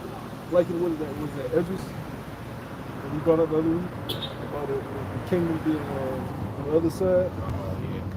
You know, you gotta go through he said you can't get your inheritance except you go through this dangerous this dangerous walk. You can't. Your inheritance is across the street, but you got fucking poisonous serpents, fucking dragon, lions. Think of all the crazy shit. You know that nigga blocking you. You know what I'm saying? And you gotta get across the street to your inheritance. How many are brave enough to go there? Poisonous snakes. You know what I'm saying? Dragon breathing fire. You got to put your everything that you want is right there. You can see it. You're like, shit. What you gonna do? And the Lord is like, look, have faith to walk. You know what I'm saying? You see one nigga walk across his ass get burnt up. You're like, oh shit. You gonna part of your elect though. You can't have that feeling. You like, damn, that nigga got burnt. I ain't going. Fuck that. You gotta have the faith. Like, nah, I know I've been doing what I need to do for the Lord, so I'm gonna walk. If I do that, so be it. You walk. Y'all, you walk, and you get close to your inheritance. And then once you get close, you, hey, brothers, come on, brothers, it's Gucci. You know, you dying in your house, Yeah. You can still be in the elect. Yep. What Job say? Although he slay me, I will maintain my trust in him. Yep. So you like, brothers, come on. We got it. Come on. And you give other brothers, let's go. You know? Brothers like, yeah, man, we can do it. We can do it. Yeah. Brothers go across, man. The scriptures tell you that in Esdras. Only one at a time can go. You have to follow each other. One brother go, then the next brother go, the next brother go. You got the perfect example in your house shop. Yep. And we are here, brothers. What is it, October? Yeah. We are here. You know what I'm saying? They about to bring this crypto, this Kawanga next year, man. They bringing it, man. It's on the paper, it's on the books. We are here. So we got months left. And you had the UN director, he said that all hell's gonna break loose in 2023 in food shortage. This is the head of the UN. He said, look, all hell is gonna break loose because of the food.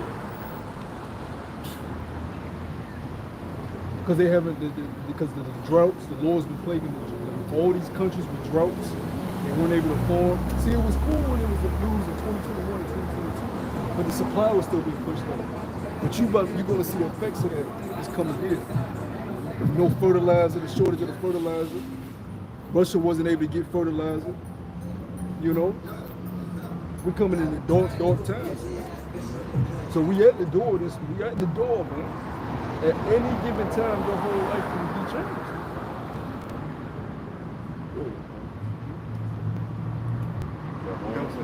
Let me go back to this definition and pull my precept out. I'm finishing now on Hardy. It says, a more swaggering move than usual. So the precept I got to is Galatians 6:3. It says, for if a man think himself to be something, when he is nothing, he deceiveth himself. So we can't be walking around with a haughty spirit, because, like I was bringing out earlier, we done seen elders in these camps that, to the outer appearance, they look like they got it all together. And now, if you see them now, they bugged out. They back in the world, rolling their blunts up, looking crazy, talking crazy.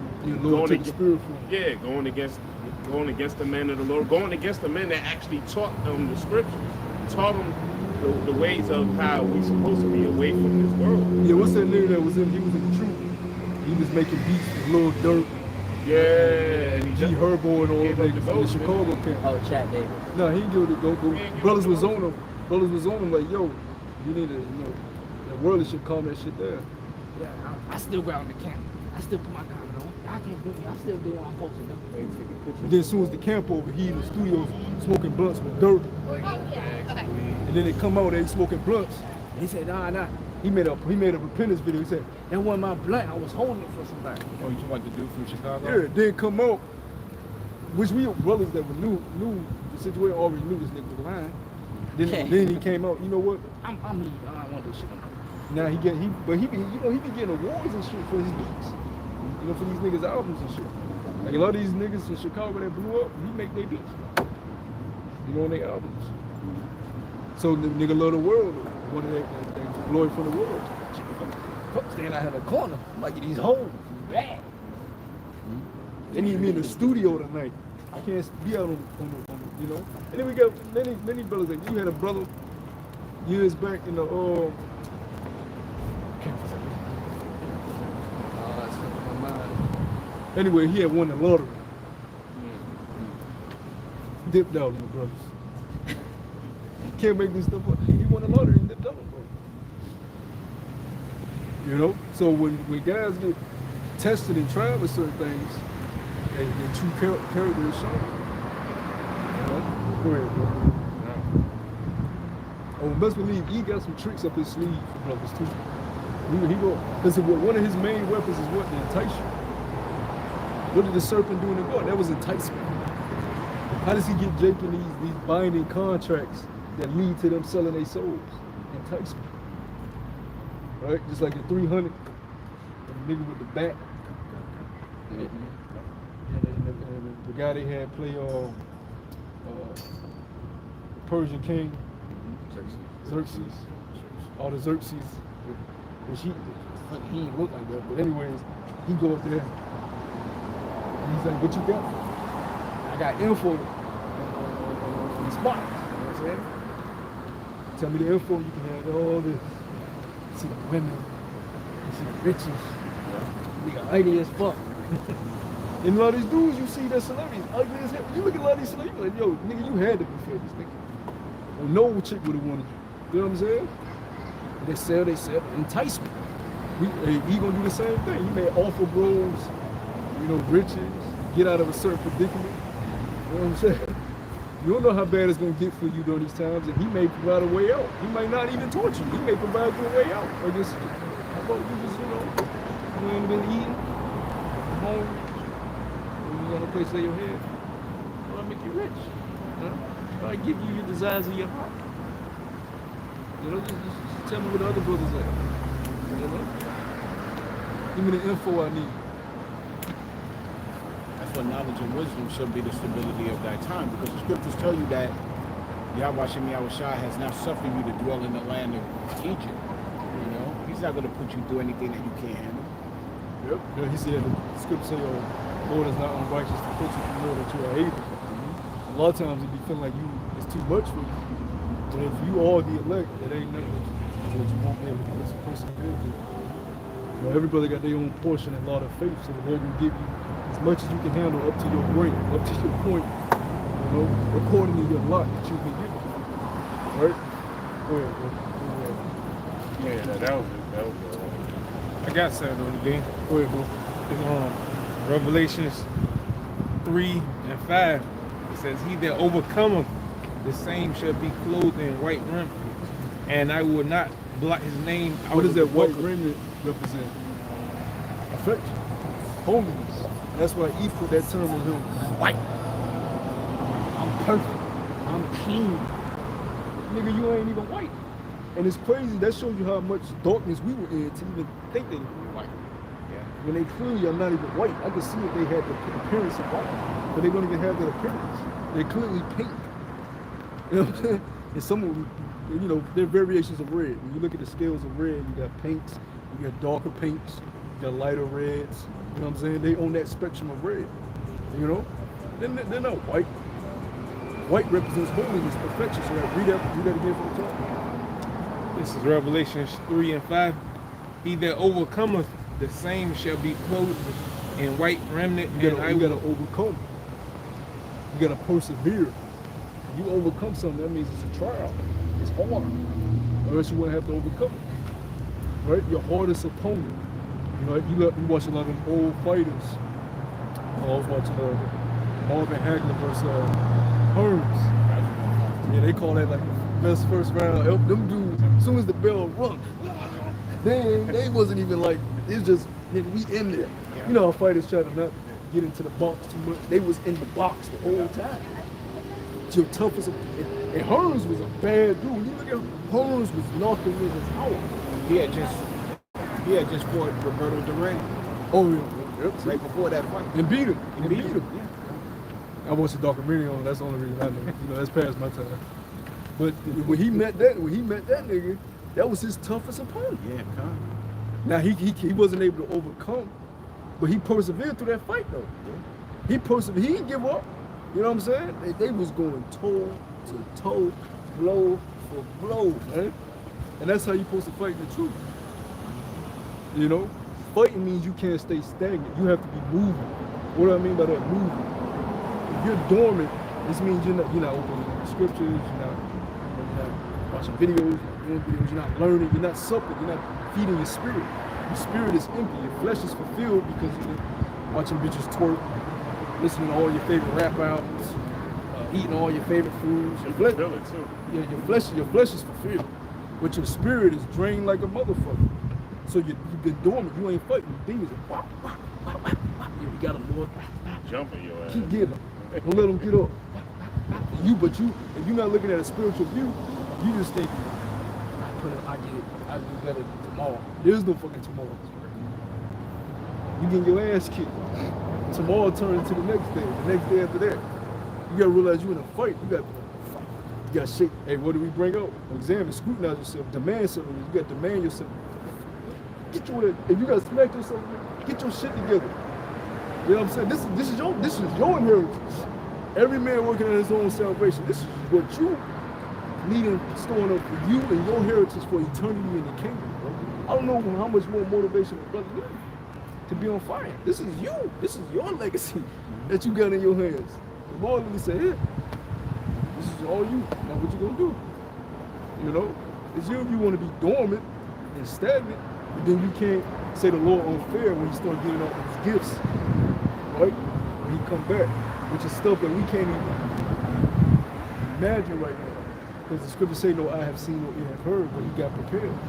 You can think of the most glorious shit that you've seen in Marvel movies, Star Wars, and all these different planets, all this weird. The Lord said, it fails in comparison. You think he can come up with some shit the Lord got? Come on, man. We don't even know what a chariot looks like. You got chariots bigger than the earth. So what is in a chariot? A planet. You know what I'm saying? Like I used the example one time. You may get beat up in a chariot, end up in a damn forest somewhere. You don't know. We enter into something totally different, man. But this is your inheritance. So with knowing that, you gotta be on fire for it. Or else, hey, another man take your crown. Scripture say, let no man take thy crown. You will be, like I always say, you will be the first person to take your own crown. Take yourself up. For being dormant. You know, you got something. This is the back to brother. This is 1 John 5:4. It says, "For whosoever is born." Oh, did you finish that, bro? Yeah. 1 John 5:4. It says, "For whosoever is born of Yahweh Bashim Yahushai overcometh the world, and this is the victory that overcometh the world, even our faith." It says, verse 5. Who is he that overcometh? Yeah, because nobody the world? believes what we believe. But the scripture say we fools. We have been made fools for Yahweh Shai. We literally fools out here. Who else can come out here? Come on, man.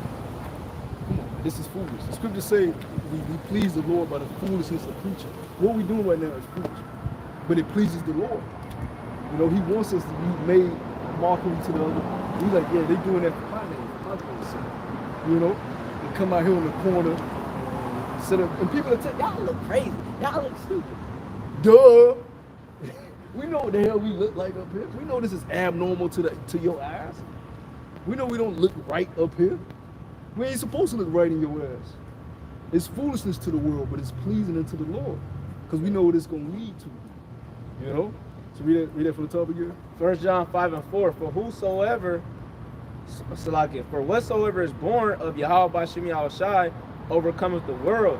And this is the victory that overcometh the world, even of our faith. It says, verse 5, for who is he that overcometh the world, but he that believed that Yahweh Shai is the son of power. So you got to believe on Yahweh Bashim Yahushai, man, and that's what makes you the son of power, man. Romans 8:16, it says the Spirit bear witness that we are the children of the living power, man. So once you come into this truth and you believe on that name, all right, what was it in Isaiah? It says, this is the way, walk ye in it. So that's what it is. Yep. The way has already been established. Like Jake used that word culture. There's a culture here that's been established, right? Beginning with our elders. There's a way that's already been established. You just got to walk in. Those men up there in New York established a way of diligence like no other man I've ever seen in my life. Where they speak about Kobe Bryant being obsessed with training. They speak about the obsession of LeBron James, how much he trains and practice, and Jordan, all these great guys in their respective fields. Eminem, how he reads the dictionary and he's obsessed with words. But look at the obsession of our elders, man. Look at that obsession. Before there was a camera, before there was YouTube, man, they used to do night classes, bro. They used to do all day classes into the AM, bro. At 1 West. And you got Jake be complaining about little shit. I'm talking about going to class. I don't supposed to go. They used to walk. They used to have to walk hours to the school, get to the school, and be there from afternoon to the AM. Yeah. They have to walk back home. Then you fast forward to this time, these men are up in age, putting out more videos than any of us. That's what I'm talking about, scrutinizing yourself. That's why they always getting on bros, man. And they have the right to do that. When you moving like that, you can get on anybody's ass. At that age, bro. And going out every week. That's an obsession, bro. A righteous obsession that we should all strive for, man. And if that don't show you who the Lord is dealing with, I don't know what else to tell you. I don't know. You just ain't got the eye salve, man. The spirit is clearly on this man. Fire. On fire. But only the greats have that type of obsession. You know? Only the greats practice their craft like that. You have many great ball players, many great boxers. But the greatest of the great, they all great. But the greatest of the great, the elites of the elite, they Kevin Durant's and all they go over. You know, when practice is over, the team leave. Now my practice starts. I did the team practice. Now my practice starts. He give me the key to the gym. I'm gonna be in here for a while. You know, that's obsession that leads to greatness. You got this guy Stephen Curry, the greatest shooter, you know what I'm saying, ever to touch a basketball. Then he just woke up like that. Took obsession, man. That's obsession. Now I done heard stories. They said this dude would just shoot all fucking day, man. Literally all fucking day. But what has it led to? Glory in this king. What he got, like 3-4 championships? Come on, man. You gotta give it to him. In the worldly aspect, the dude has what he put his treasure in, it led to a perfect output. You couldn't ask for better results from a little kid wanting to be in the NBA to where it worked out. He stored up his riches where he wanted to be. I was about to say, he was in like elementary school. You see him, old videos when his father was in the NBA. He was in elementary school nailing NBA three-pointers. Like, he ain't had no business even shooting that shit. You know, when you're a little kid, you can't shoot straight. He rocking that shit off his shoulder, wetting them shits. You know what I mean? So he kept going. You know? So how much more for us in this truth to it? You know? How much work should we be putting in our craft, our skill? You know? We got so many, man, I got so many Bibles, you know?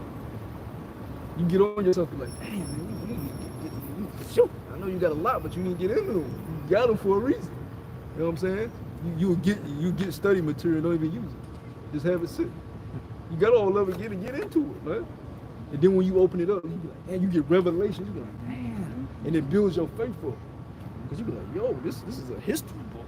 You start reading, like, yo, this is a history book. It starts teaching you about the certain kings, especially if you get like the right study Bible, you know, or even that Oxford one that you gave me, man. That's a beautiful book, man. Because it shows you an apocrypha. You know, it's straight history. You can't negate that. They took it out the Bible. They some goddamn demons, man. They some demons.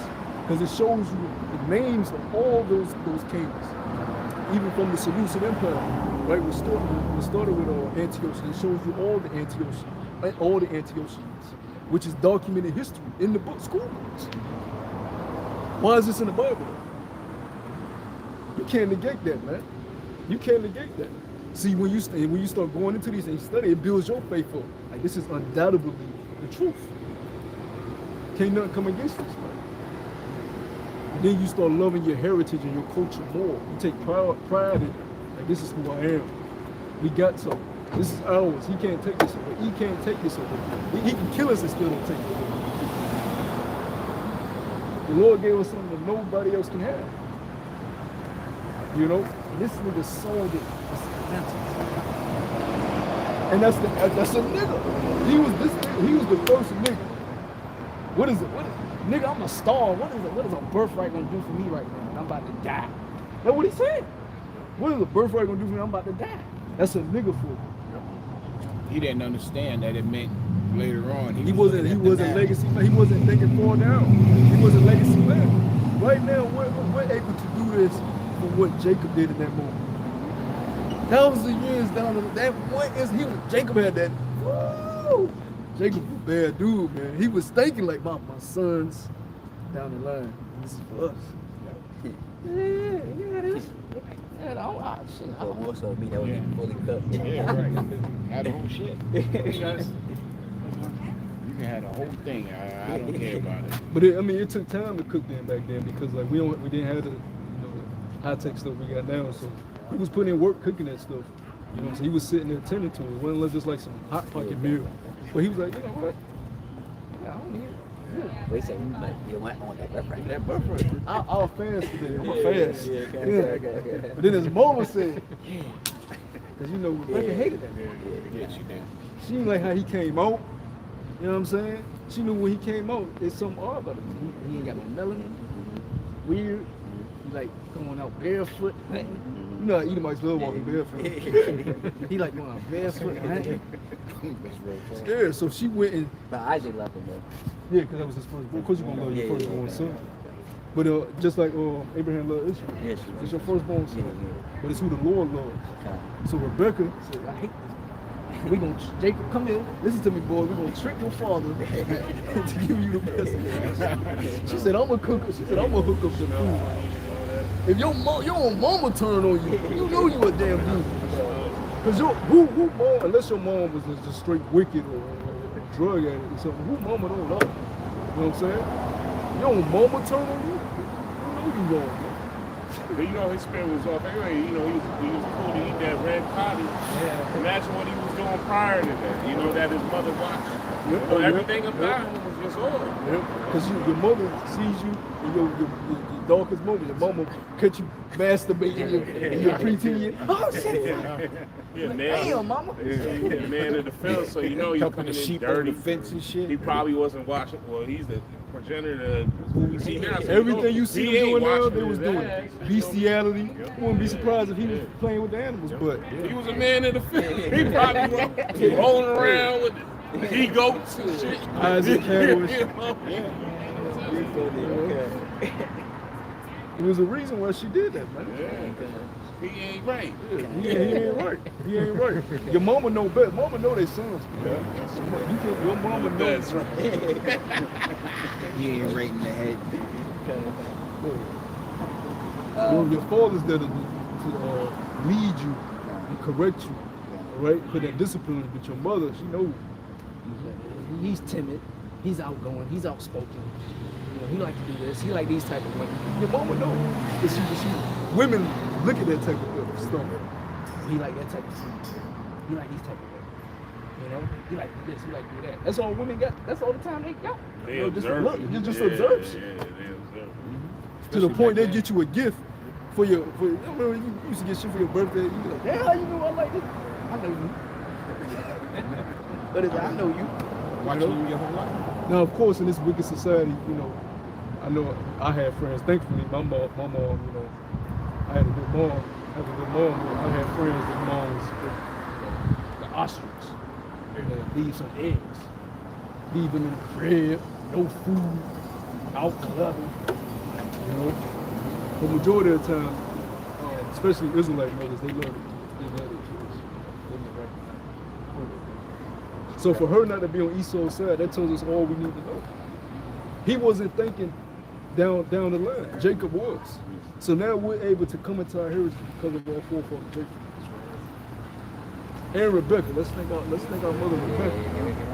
You know what I'm saying? We gotta thank Rebecca, man. She played a key part in this. So when it came to, we all gotta make sure we, find Rebecca. Thank you. You did what needed to be done. All our forefathers, man. It's gonna be a big meeting in the kingdom. It's a lot of things that need to be done. For us to get to, it took a lot of blood, sweat, and tears for us to get to this moment. We finally at the end, brothers. We in the greatest time ever. Chariots are popping up all over the place. This is what scholars have been waiting on, man. The end of an age, and the beginning of a new one, man. We could be a year away, man. That's how fast this thing is moving. The weeks are going by like this. Like that. Like you don't even remember what you did last week. You think it's all blending in. But that's beautiful, because what did the Lord say? I'm going to speed up the days for the elect sake. Because he ready to get this shit up. And we all in the Lord's timeline anyways. We got the truth part. Yep. And what's this shit that happened with the Nord Stream? The gas that's being that pipeline supplies Europe with about 50% of that gas going through Germany. Now it's suspected the European nations think America did it, which falls perfectly with the prophecy. They should begin to hate the war, because if it's suspected that America sabotaged it, the NATO nations are going to be mad, UN nations are going to be mad, they're going to turn on America. Now it could be that Russia sabotaged their own pipeline to have Germany depend on them more, like side with us. Because there's still that struggle going on over there with Ukraine, the stronghold of Ukraine. So they couldn't. So either way, it's working towards our benefit, because it's causing. But you know who really did it? Is the elite bankers, man. Because what they do is see what's going on is you have elite bankers in Russia. You got elite bankers that control America, right? And what they do is finance both sides. So the Rothschilds work for all they do. They finance all the wars. So they'll finance one side, they'll finance the other side. They'll come up with these false flags and have these two sides fighting each other. And have you thinking, Russia don't want nuclear. Who the hell wants nuclear war? Ain't none of them gonna win if they nuke the earth. So who's causing all this? The elites. Well, because that's why they got these bunkers. They gonna say, let these niggas blow each other up, and then we gonna come up and fight. Y'all was shot and build our utopia. That's their diabolical plan. Bug outs. Every war that happened, whether it was World War I, World War II, Civil Wars, they were all financed, man. Yep. All of them was financed. Go ahead, bro. This is Romans chapter 13, verse 1. It says, let every soul be subject unto the higher powers, for there is no power but the Most High. The powers that be are ordained for the Most High. So everything that you see, man, the Most High is doing all the tricks, man. You know what I mean? The Lord's playing chess, not checkers, man. Because the scripture says what? The man's going off the Lord, man. So the Lord's controlling everything, man. The Lord made prophecy. Hey, like I said, you can't stop prophecy. You can't do anything, man. You just gotta just go with the flow, man. A lot of people think that they can stop this war or we come together and this and that, but you know what I mean? All of this is it's just laughable, man. Like I say, it's all fake, man. Like I said, man, we're at the end of this thing, man. And it says, whosoever therefore resisteth the power, resisteth the ordinance of the Most High, man. So you think that you can, like I said before, escape all this or find your way? Like I said, you just escape the inevitable. Because everything was already preordained, man, even from the beginning. That's why you can't stop prophecy. And that's why these Christians, they believe that, all this, the Gentiles, the grafting in and this and all that. So all that just a waste of time, man. Like I said, vocab is wasting his time. Just give up, man. That's why he always trying to fight, but at the end of the day, he keep losing. Let's say Christianity, they don't have the answer, but we have the answer. Because we have to understand of these scriptures, man. That's why we have to understand it as plain as sight, man. Scripture says what? The Lord is not the author of confusion, but we understand this clearly. Like I said, the mysteries was given unto us, man, the ones that can understand. That's what we have to understand, and that's why we don't doubt, we're not scared or anything, man. That's why we have faith, man. We believe. Like I said, the Lord shows us signs, man. Like I said, look on the news, man. What's going on, man? Destruction, chaos, war, poverty, chaos, destruction, murder, all that stuff, man. You know? Scripture says what? We're in the last days, man. You know? Scripture says what? This word shall be preached throughout the four corners of the earth. When that happens, that going to show you that the end is near. We're at the end. John, he can't stop, but they're gonna kill him. He know too much. The Jesuits gonna kill his ass. They finance his whole shit. He can't stop now. You know he in too deep. So he gotta keep harassing the bro. All you counts. You gotta harass all the counts. They're gonna kill his ass. You know, it's like Coolio. Or Kevin Samuels. We sort of taking niggas out, man. He nigga even taking niggas out. Back to back. We in a time now where we just like, nigga, if you get out of pocket, I'm putting you to death. We at the end. We ain't got time. You want to say something? Because Coolio, he didn't even say shit. Coolio said, look, I want to expose a lot of shit. I'm scared they gonna kill my son, my family. He said it a couple months back, right before the death. I'm scared they gonna kill my family. It's sad. That's enough for put them out. They're not even letting you even mention a little bit. Oh, then you slip it up, put them out. You know, all these rappers that's in these contracts that they ain't really big rappers, so they know that they can just kill them, and nobody really care months later. They killing them. These young Dolph niggas, these PNB Rocks, these lower level tier rappers, that they can kill them and make more money while they dead. These Pop Smokes before they blow up huge. You know? And you know, we saw putting out there on insurance joints on them people. You know, they put life insurance on them. So they put them out, they get all that, they put all that bread back. Yeah, they'll put out all the songs that they unreleased songs. You know? And they started legacy too, on top of that too. By putting out these songs, because for example, let's say even after Pop Smoke died, I mean, like I said, they kept putting his music out, and like I said, it wasn't the same anymore. I mean, they made it authentic, you know, so to speak, compared to the original. It's never the same as it, you know. It just ain't gonna never hit the same. Nigga dead. Nobody wanna hear it. Not just him, but like I said, you don't even know if it's coming from that. It could just be his vocals. So people don't really buy into it like that, but they know they can make a lot of money off of it from his death for those first couple of weeks. That's why they push it out right after they die. You know, because people gonna tune in. But he is moving on every level, bro. He doing something that. Oh, they took out that bitch that they called the queen. They took that bitch out. I said, damn. You know they took her ass out. Yeah. She lived this long. She couldn't live longer. Yeah. They took that bitch out. You know, that was a ritual, man. Because they headed to a new age, man. They headed to, right before she died, they had that little ceremony where she was lighting the fucking ball.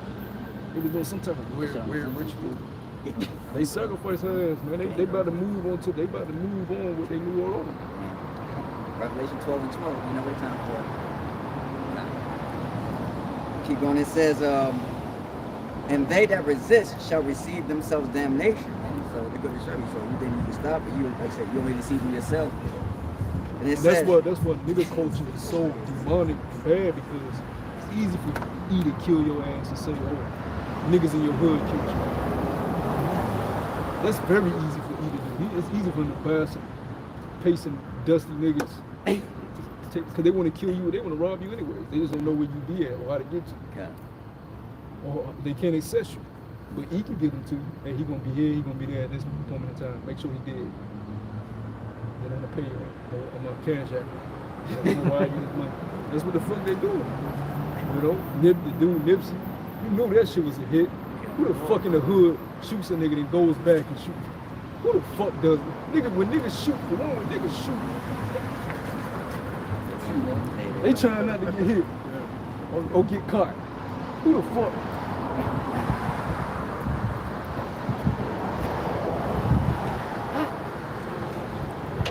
That's a hit. Because he knows shit, hey, I gotta do this. Yeah, you gotta make sure he finished. Yeah, you got to. Because if he didn't, they won't give him. He knew too much. Like you said, he was hauling ass when he let the first shots up. He was scared, you know, because they in that gang culture. He just knew somebody had a grip on him, you know what I mean? He was surprised that, oh, ain't nobody got no gun.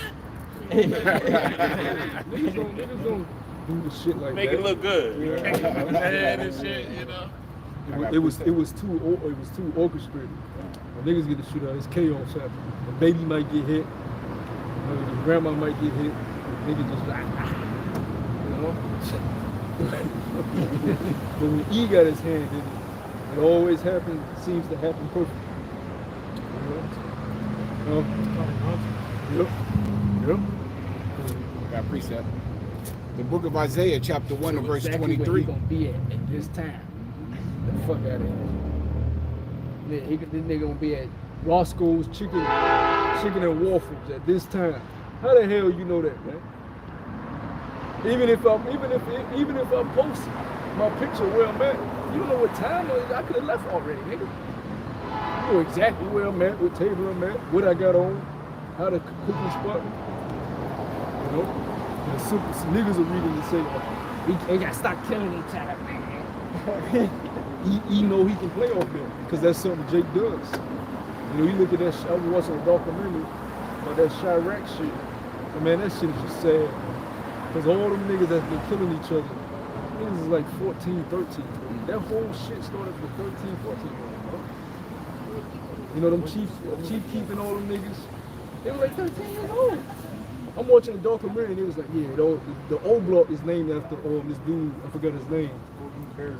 Oh, so you know the shit. Yeah, so he died, and he was like 13, 14, right? Yeah, he died, and they named O Block after him, and after that started the whole fucking shit. I'm looking at this and, what the fuck? But he started buying them buildings though now. Yeah, now he buying it up. So yeah, you know, put all your bloodshed on the street. This my hood. No, it ain't. But it's sad because it shows you how destroyed we are as a people. These are the young men that come from broken homes. Their fathers are gone. Their mothers aren't home. Their mothers are trying to make ends meet, working at Walmart or wherever the fuck they working as a nurse, whatever. In the project. You know what I'm saying? And the streets are raising. And we know what it is, the curses. And this nigga E, who the fuck would capitalize off of that? Monetize that. Yeah, give these niggas a contract, let them make songs.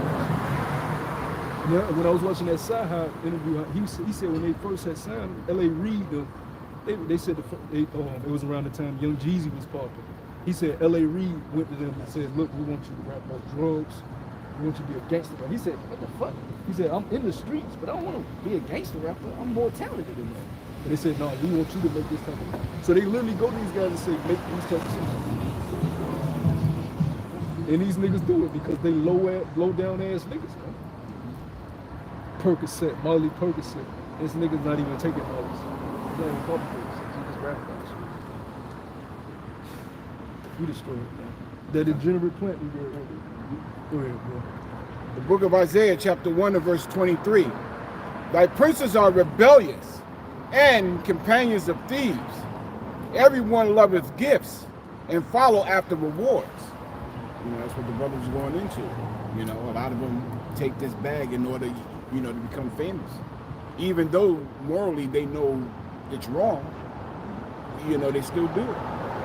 You know, and you see it a lot with these rappers and these other camps and these other actors and actresses or whatever.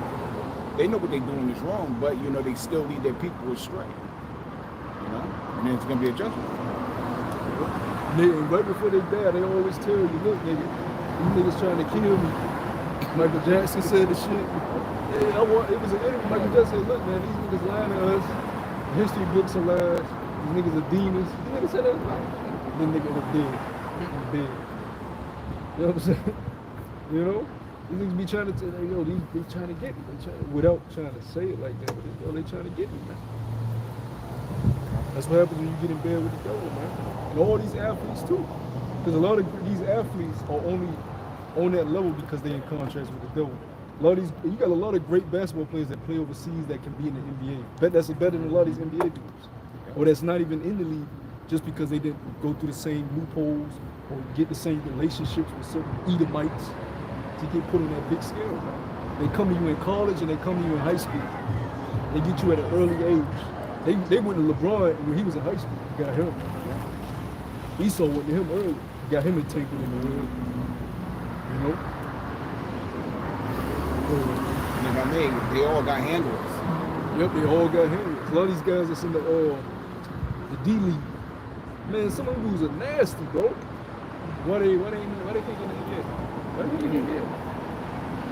When you got old ass Udonis Haslem on the Heat taking up a bench spot, that show you that shit is an inner working circle, man. You got dudes that can't even touch the court because they're not physically able to play them, or the football field. They just there because of the relationships, the inner workings of the business, man. So even the sports world ain't all about talent too, you know. Even when you look at certain teams, as great as LeBron is, when you look at how the teams construct the whole offense around him, you know what I'm saying? Yeah. that's an orchestrated game there, man.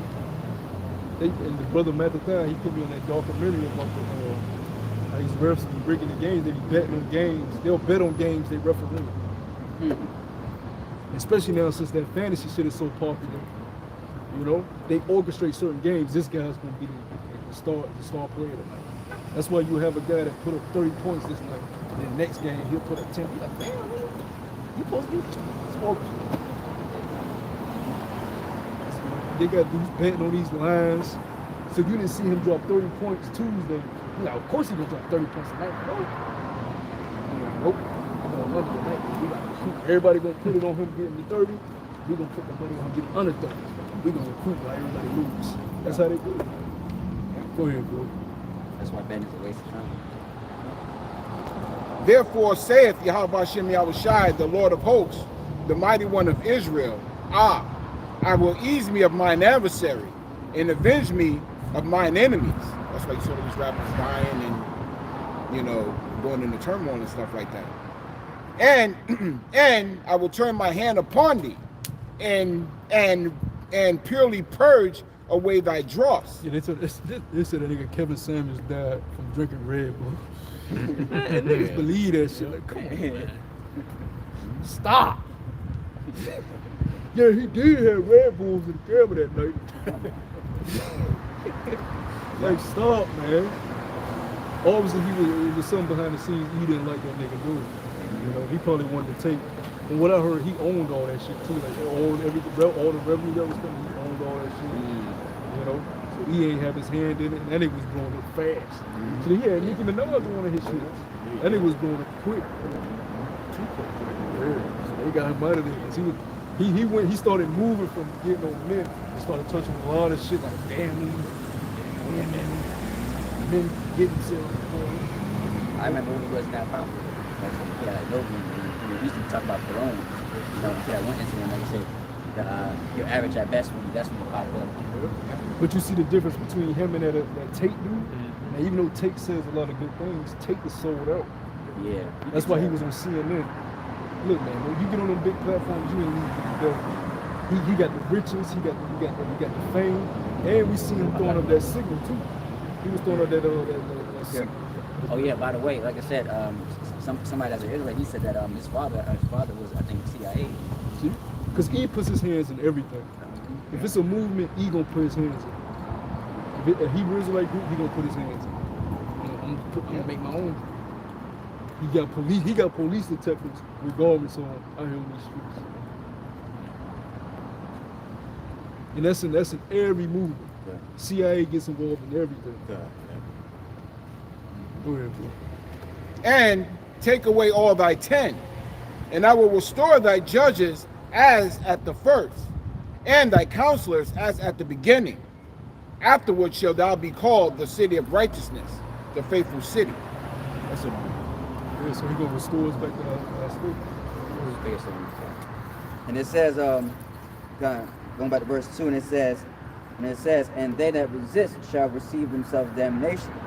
And it says, for the rulers are not a terror to good works, but to the evil. And it says, wilt thou then not be afraid of the power?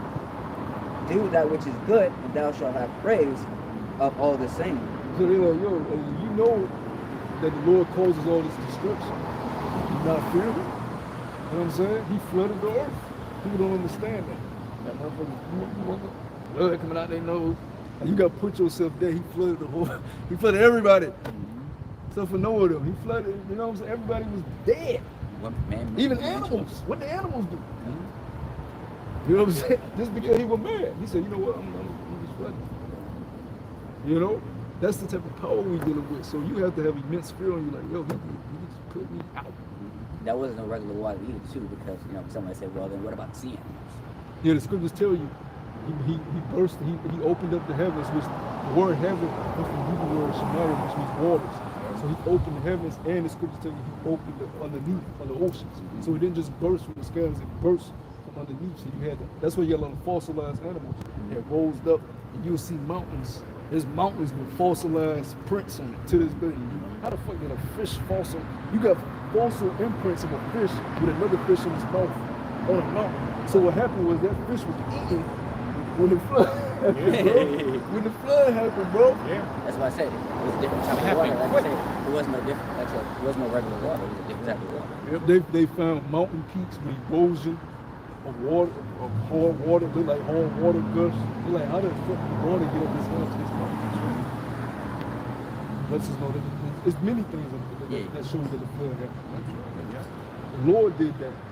That's why And they found what what is it? Mount Ararat over there in Turkey. They found the that nails. huge, bro, that imprint, bro. The picture don't do it justice. That what they found is miles long, bro. And they found the ancient wood material in it. You know, they found the anchor. This anchor, bro, it's probably as tall as this sign, bro. And it was like a couple miles off from the ark when they found the ark anchor. And they said that this had to do with in the tide, you know. it would make sense why it took long Noah to actually build that ark for so long, man. Yeah. Especially by himself and and his 3 sons, to help him.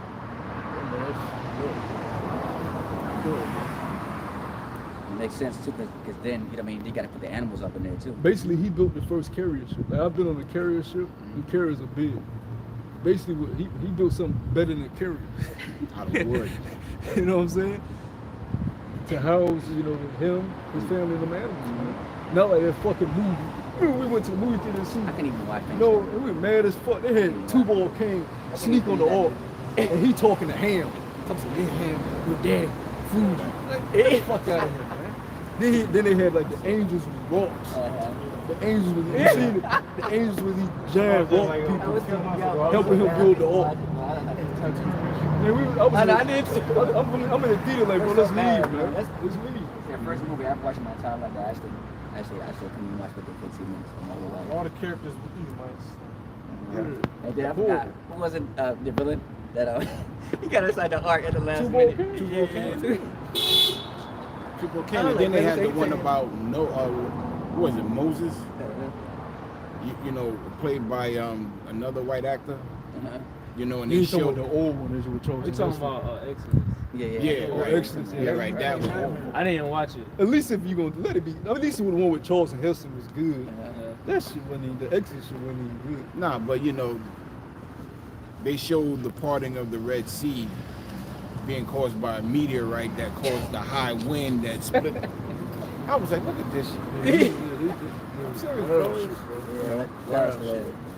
Anything to get you away from the truth. Then the Bible series, they got one angel is a Chinese nigga. The other angel, a nigga with dreads. You know what I'm saying? Yeah, madness, man, confusion. That shit don't even look right. Meanwhile, the scriptures say that Moab should not enter into the congregation even into the 10th generation. It was just bad in general. I know. It was just bad in general. Ooh, Well, and top of that, Moab didn't even exist. That was after the Sodom and Gomorrah. This is Romans chapter 13, verse 4. And it says, "For he is the minister of the Most High to thee for good. But if thou do that which is evil, be afraid." yeah, who is that talking about?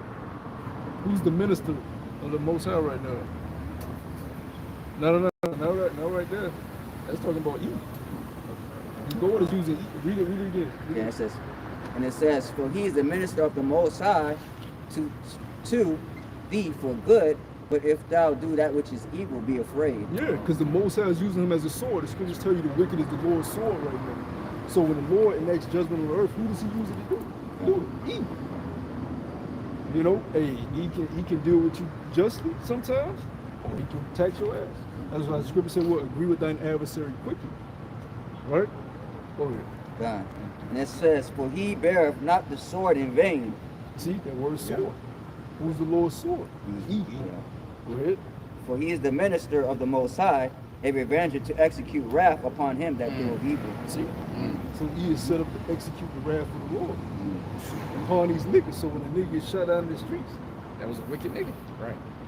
He's a minister of the Lord. I'm gonna get that word minister because I don't want, Christianity thinks a minister is just has to be a righteous messenger or something, you know.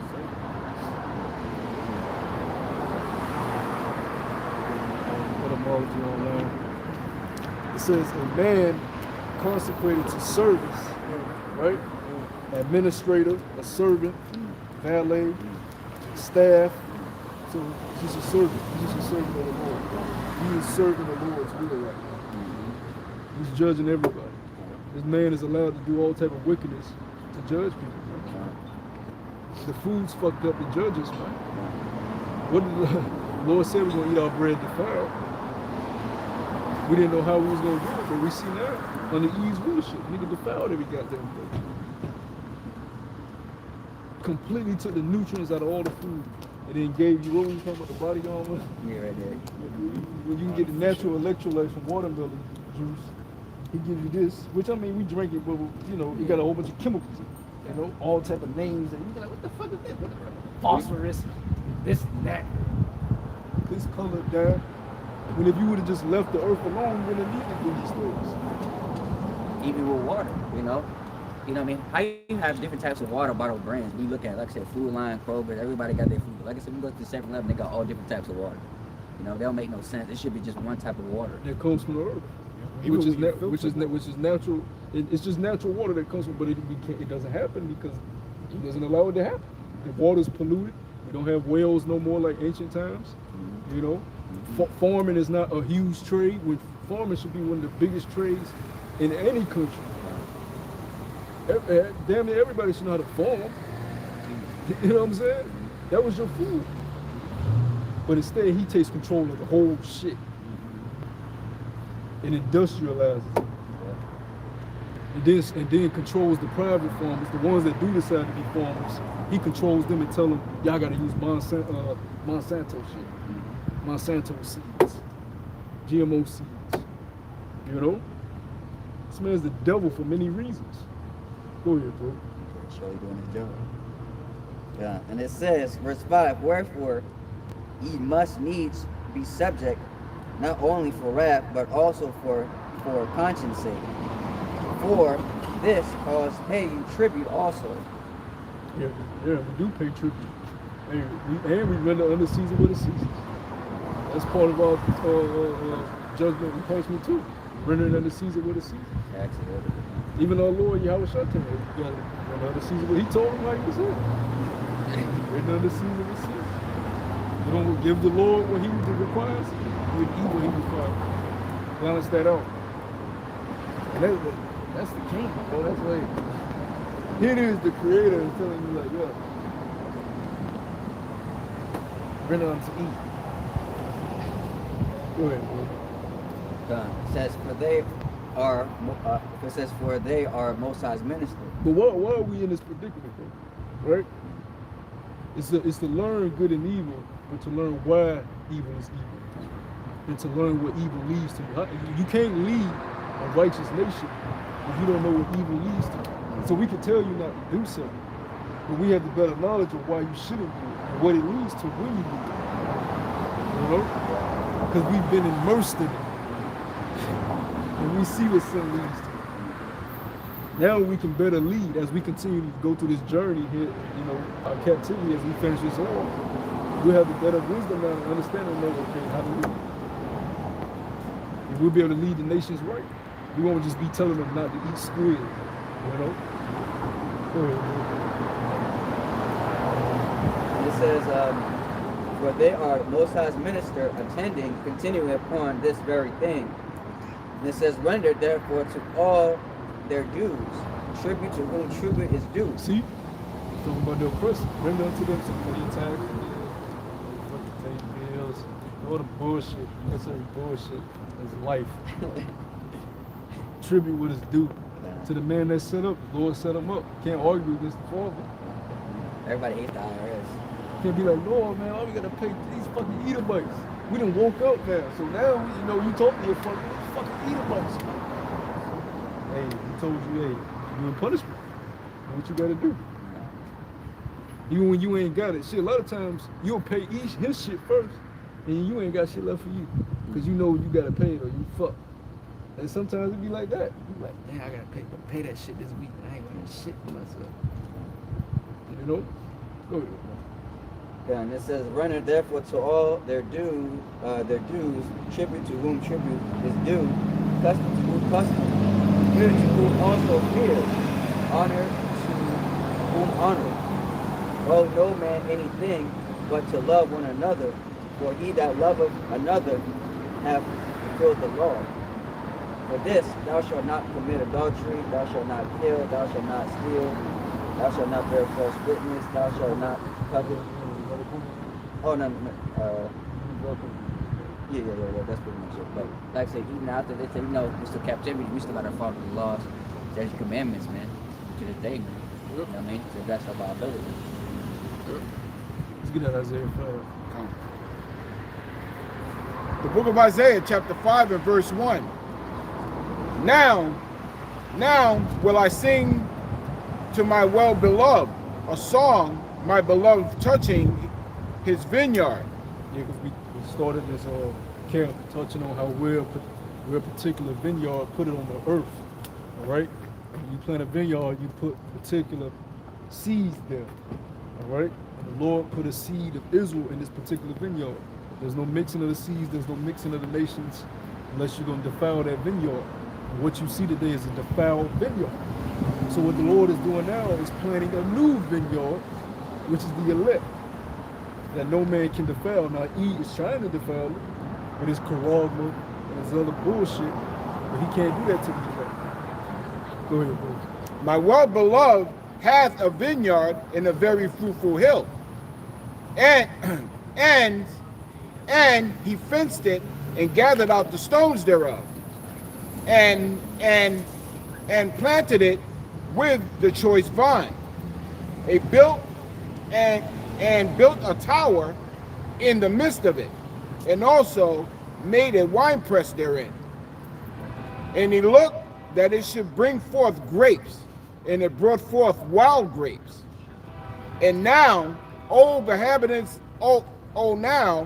inhabitants of Jerusalem and men of Judah, judge, I pray you. Now, what are those wild grapes?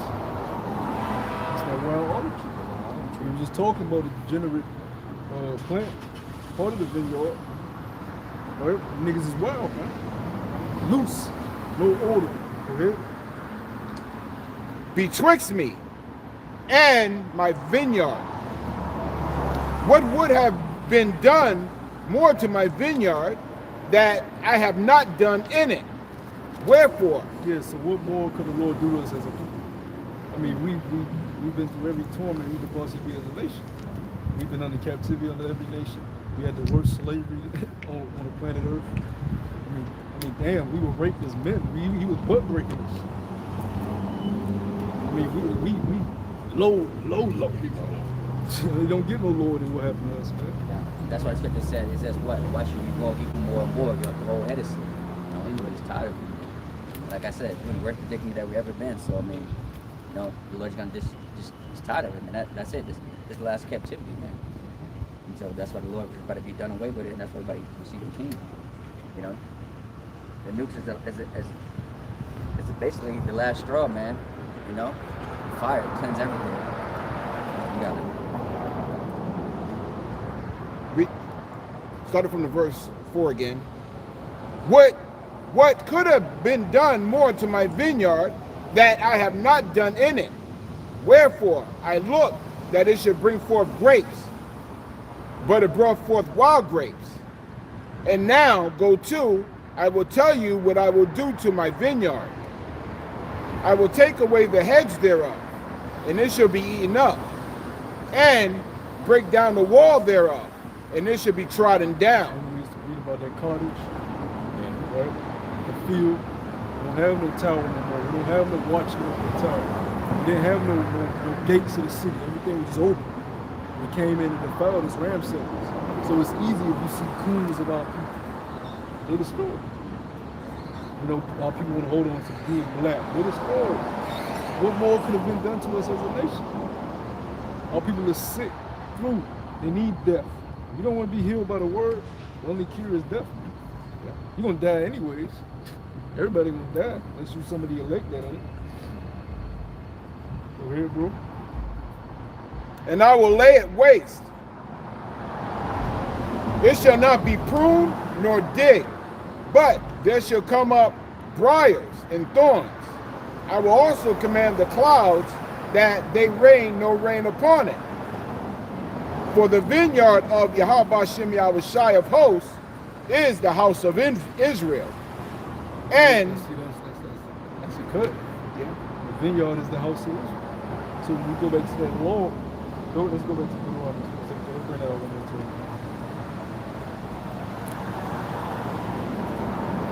Deuteronomy 22:9, and it says, "And thou shalt not sow thy vineyard with diverse seeds." Thou shalt not sow thy vineyard with diverse seeds. So if the Lord planted his vineyard, Israel, you can't plant a goddamn law about seeding his vineyard. Or Edomite seeding his vineyard. That's mixing of the seeds. That's a law. So you telling us the Lord broke his own law? Which is some of them vines on cultivate. Wow, you got the wild grapes. Speak of it. Some of them vines weren't cultivated. Some were.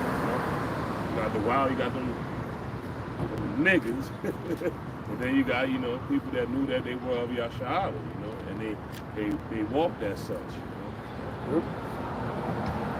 It says, "Lest the fruit of the seed which thou hast sown and the fruit of the vineyard be defiled." That's the wild grapes.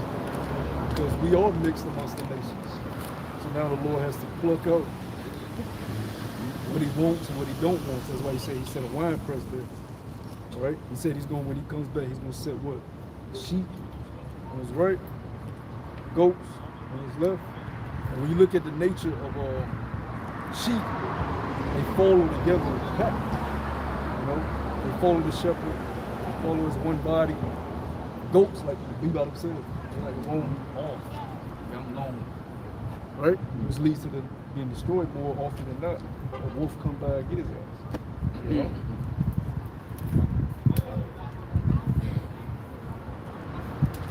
verse 7. For the vineyard of Yahweh Shem Yahushai of hosts is the house of Israel, and the men of Judah, his pleasant plant. Oh, so the men are his pleasant plant. Not the women. Not the bad bitches. Because in this age, women are, they're the pinnacle. They're what everybody should strive for. Big ass, nice titties, pussy, wet pussy. Ooh, yeah. And it's all Men's weakness. Woo! It's GMO too. And it's GMO, yep. Fucking GMO. But brothers, they know men were created to desire women, or else we wouldn't be fruitful and multiply. There would be no people on earth. So what E did was use that and made it our weakness. Let's put the woman over. So now he gotta worship you to get some. Let's put him in a pickle. Let's put him in a jam. Now you have a lot of men whose lust has consumed. And that's a horrible thing because we live in a digital age now, so where you have people living through a virtual reality. You have some people, they even got this thing where like people role playing video games. They call it like RP, and people are playing roles like video games. Like Grand Theft Auto, Sims, like they role play, they meet up online role play, or they're living through like you said, social media, they're living their lives through Instagram or TikTok. People aren't going out and living life, they have their image and their persona through this digital virtual world. Or even with sex. People are living out sex from porn and virtual videos. So everything now, your lusts are consuming you through a virtual reality. And that's fucking your mind completely, right? That's a sick individual, man. And we all are around these things that the scripture said. We are caught surrounded by two things. So that's why we need the Lord, man. Because we can fall victim to all these traps. You know, you will scroll on your phone, you minding your business. You ain't thinking about women. Then a ass pop up twerking. Now you think about ass. You know what I'm saying? That's Satan though. You weren't thinking about ass, but now it's Satan. And then you like, shit, I'm like, shit. You know what I'm saying? That's what men do, you know? But you don't become consumed by it, you know? You got dudes, and then I was watching something about strange addiction. Dudes that just look at porn all day. Like nigga just like, he get his popcorn and drink. I wish I was making this shit up, but You gotta do it out there like yeah, that. it's my strange addiction. Like they just do that shit all fucking day, man.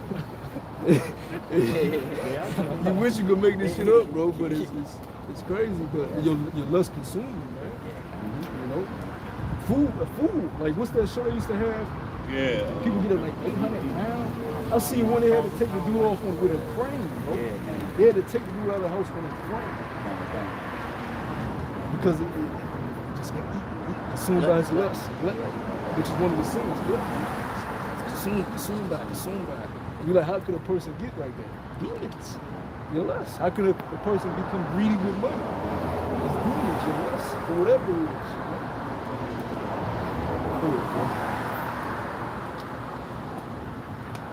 And he looked for judgment, but behold, oppression. For righteousness, behold, a cry. Woe unto them that join house to house. You gotta read that again, because that's what we receive. Yeah, come on. Isaiah 5:7. For the vineyard of Yahweh Bashem Yahushai of hosts is the house of Israel, and the men of Judah his pleasant plant. And he looked for judgment, but behold, oppression. Instead of a righteous judgment being executed throughout the earth, instead of us receiving and being set up as judges, we received oppression. We're being oppressed. We're supposed to be ruling everybody. We barely got $100 from it. You know what I'm saying? You a paycheck away from being on the street. You supposed to be a ruler of all creation. One of the rulers. Most of the scriptures I've seen princes. Oh, Ecclesiastes 7. Yeah, I've seen princes. I've seen slaves and horses, you know, so service, pocket service always. You know, that's how you know it's upside down. It's not right side up right now. And see, what gets you through the day is knowing that you are a prince. So when you at the workforce, like me, I have to encounter Edomites a lot. I deliver them their shit. You know what I'm saying? Working for these niggas, but what gets you through the day is I'm a prince. I'm just gonna always thing. So I'll be through the mud, through the mire right now. You know what I'm saying? I don't want to inherit this earth. This earth is wet. This shit wet right now, bro. The kingdom gonna be built over precious stones, man. The ones that's named in the book of Revelation and the ones that's not named. The Yosemite, my favorite, the black opal. You know? And many more stones that that the Lord hasn't revealed yet. Fuck concrete, all this shit Europe, all that shit getting plucked up. China, all them buildings you built in Tokyo trying to look like New York. All that, this concrete rock image is getting plucked. They gonna have to do it. We ain't doing it. They gonna have to get this shit up. Get all this goddamn concrete up so the earth can breathe. And our streets are gonna be paved with what? Gold. Which gold comes from the earth. So it's the earth soaks it in. It's a mineral. So it's gonna illuminate. They ain't gonna hurt the earth like concrete. Bro, our streets gold. And the scriptures say as transparent glass. So when you walk in the streets of Jerusalem, you're gonna be able to look on the street and see your actual face. Come on, bro. That's the level we move into in the kingdom. If our streets are like that, what the hell are we gonna do? If you're walking on gold streets, what are you? A god. Go ahead, bro. For righteousness, but behold, a cry. Yeah, for righteousness, but instead of a cry, people are crying. Even the 2/3 cry. They don't understand why, the reason for it, but they just know they catching hell, baby mama drama, family drama, friend drama, but they don't understand it's the curses, and they don't understand they got to commit to Yahweh Shah. And they just crying all day, telling you their problems. You tell me your problems, but bro, the solution is Yahweh Shah. You can cry all day, but at some point you got to find a solution. And the solution is Yahweh Shah. Go ahead. Verse 8. Woe unto them that join house to house, that lay field to field, till there be no place. See? That's the mixing of the vineyard. House to house, field to field. Go hand, join in hand. Wicked shall not be punished. But we let them in the vineyard, Lord. I don't give a fuck. I don't want them in my vineyard. So I'm gonna put you in the day. Matter of fact, you get up, because you a wild grape. Go ahead, bro. That they may be placed alone in the midst of the earth. In mine ears the Lord said, not only the sheep and the goats, but the wheat and the tails are going to be set. Yeah. Because what did we read earlier? We brought out a bastard should not enter into the congregation of the Lord. So if you got a heathen father, your ass got to be set apart. So you got a lot of Jakes that have the appearance of a dark-skinned man, but his father, the father's line, is Edomites. So the Lord, sometimes we can tell through the spirit whether you Edomite or not, but sometimes it's too hard. Because it's mingling with so many nations and philosophies and ideologies. You got some Jakes that are actually Israelites that just act like a fucking Edomite, because that's just how they grew up. But he's actually an Israelite. So some things we really can't tell. It's going to take the angels of the Lord when they come back. That's a tail. That tail out of there, that's a tail. They just going to know. Some things we can't see. Sometimes we'll be able to, we'll know off the rip. That's a Jake. Yeah. But sometimes it's just too hard, man. Go ahead. In mine ears, saith Yahweh Shem Yahushai of hosts, of truth, many houses shall be desolate, even the great house and fair without inhabitant. Yes, 10 acres of the vineyard shall yield one bath. Matter of fact, drop down to verse 13. That's a good point. God. It is. And read to verse.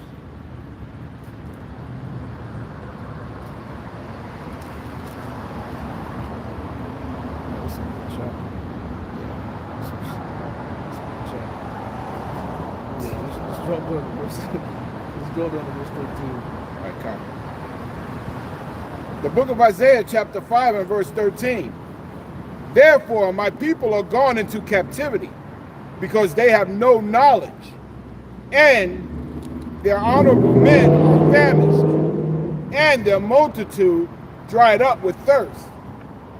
Therefore, hell has enlarged herself and opened her mouth without measure, and their glory. So hell is captivity. That's what the Lord is telling us there. It's not a place where you burn for all eternity.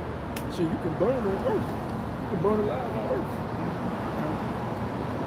Hell is condition played out on earth. Go ahead. And their glory in their multitude of their pomp. And he that rejoiceth shall descend in it.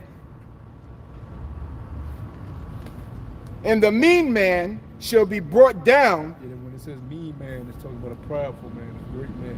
Like the brother was bringing out earlier, like the haughtiness.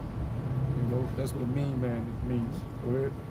Shall be brought down, and the mighty man shall be humbled, and the eyes of the lofty shall be humbled. But Yahweh Shem Yahushai of hosts shall be exalted in judgment, and the Most High is holy. And the Most High that is holy shall be sanctified in righteousness. Then shall the lambs feed after their manner, and the waste places of the fat ones shall strangers eat. Woe unto them that draw iniquity with cords of vanity, and sin as it were with a cart rope, that say, let him make speed and hasten his work, that we may see it. And let the counsel of the Holy One of Israel draw nigh and come, that we may know it. Woe unto them that call evil good and good evil, that put darkness for light and light for darkness, that put bitter for sweet and sweet for bitter. Everything turned upside down. That's what you see here in America. Everything that's righteous is called whack, lame. People be like bringing up the Bible in interviews. If God comes up, they speed by it. They talk about God as if it's just something universally that can just be thrown around. You know, with that song he did kind of put out that God did, and the song they talking about a whole bunch of nigga shit and just saying, yeah, God. What God are you talking about? And see, that's why the Lord said our people have no knowledge. You know? Go ahead, bro.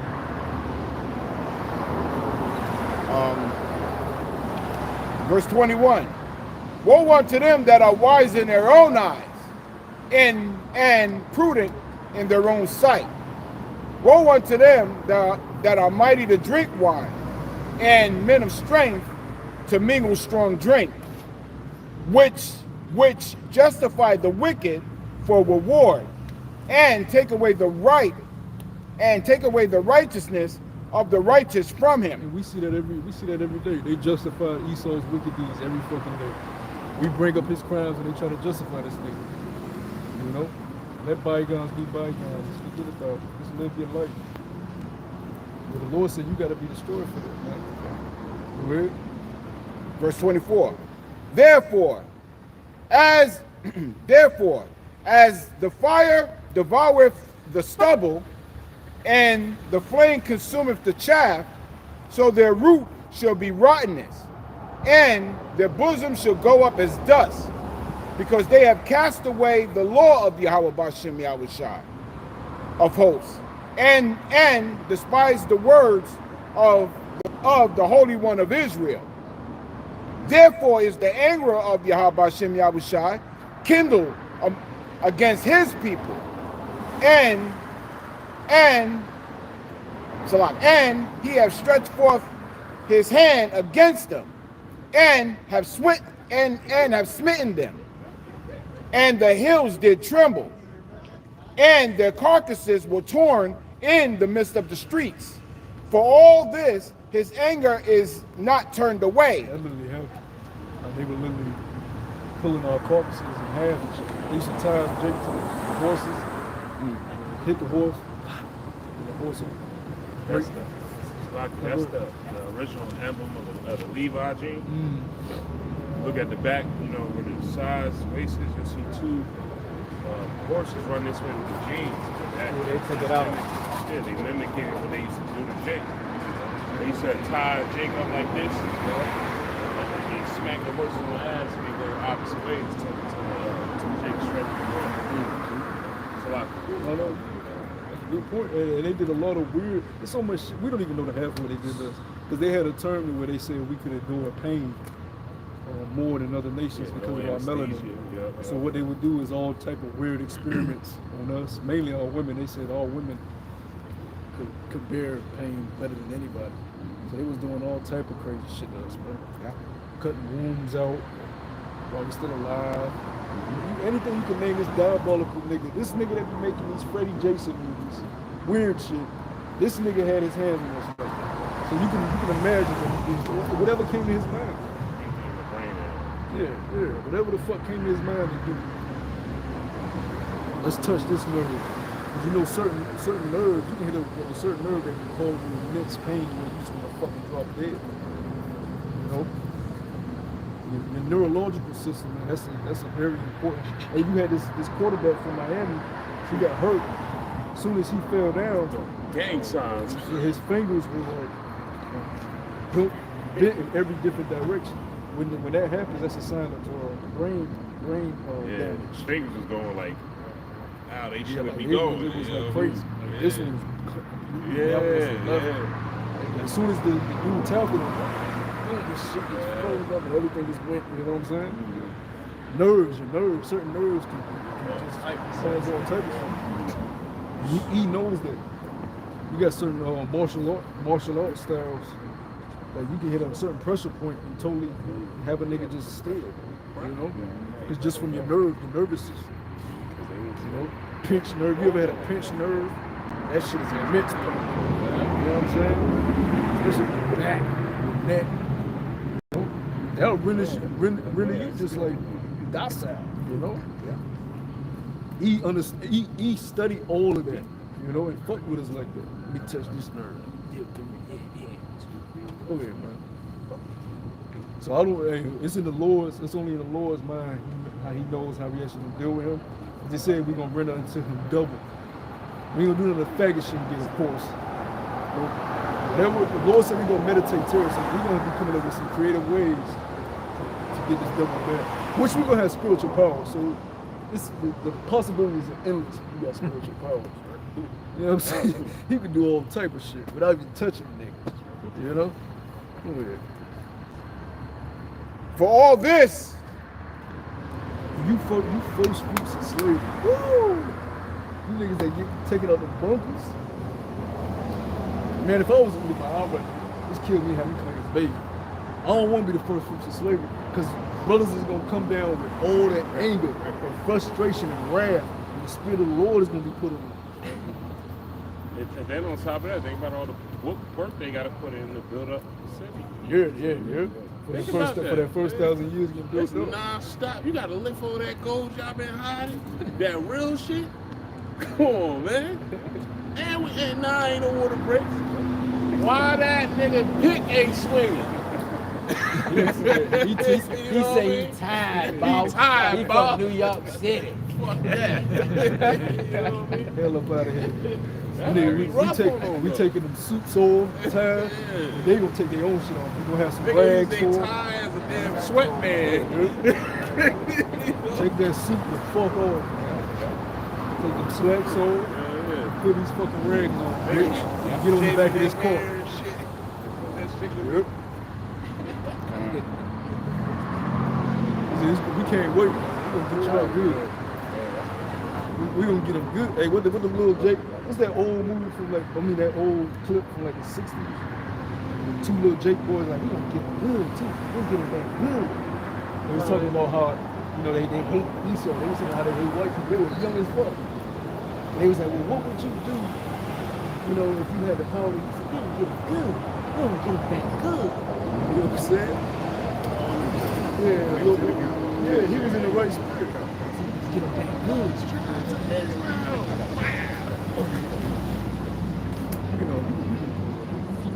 Can we finish this out? Yeah. For all this, his anger is not turned away, but his hand is stretched out still. Good. And then what's that hand? The prophets. You see the prophets, that's the Lord's hand. That's His mercy. That's Him showing us that He still cares. We at the end, so things is gonna happen more rapidly. You better got anything else? Quick enough, man. The second Ezra 8 and 69, and it says the nations of Israel, the princes, the priests of the Levite, the priests and the Levites have not put away from strange people of the land, nor the pollution of the Gentiles, to wit of the Canaanites, the Hittites, the Perizzites, the Jebusites, and the Moabites, the Egyptians and the Edomites. For both they and their sons were married with their daughters, and the holy seed is mixed with strange people of the land. And from the beginning of this matter, the rulers of the great men have been partakers of this iniquity, which further shows it. The Lord ain't ever been for the nation of Israel, matching and mingling with these people. See, so hey, once we get this knowledge, we start to look higher at ourselves, from the Lord's point of view. Yeah, we don't even want to be around. Yeah, Fuck this bitch. For real. Let me see me old Edomite bitch. Fuck. What you looking at? You know? You got that royal, you started to get that royal buzz. You want to be the best, what the fuck you looking at? You know, you gotta play the docile role, but you start getting the spirit, you starting to grow into who you are now. You look at them as who they are. Even if it's a cute little Edomite chick. Bitch is a dog, man. Yep. And in the kingdom, she gonna be the lowest concubine you got. If a brother do want to have an Edomite concubine, she gonna be the lowest concubine on there. She gonna be holding the other bitches' dresses. You know? Yeah. Your wives, your Israelite wives, she gonna be in the back. Your wife may have a long God, she gonna be in the back, the far back of the line. Your wives gonna deal with her how they want. Bitch, hold it up. We'll go ahead and close out, man. You know what I'm saying? We give all praise and glory to Yahweh. Bonus to the elder apostle, great millstone in the middle, we know the two from Shalom to the full lit. Palm Yashalom, Palm Yashalom. Walk Flubber Ball, Walk Flubber Ball. Shalom. Shalom.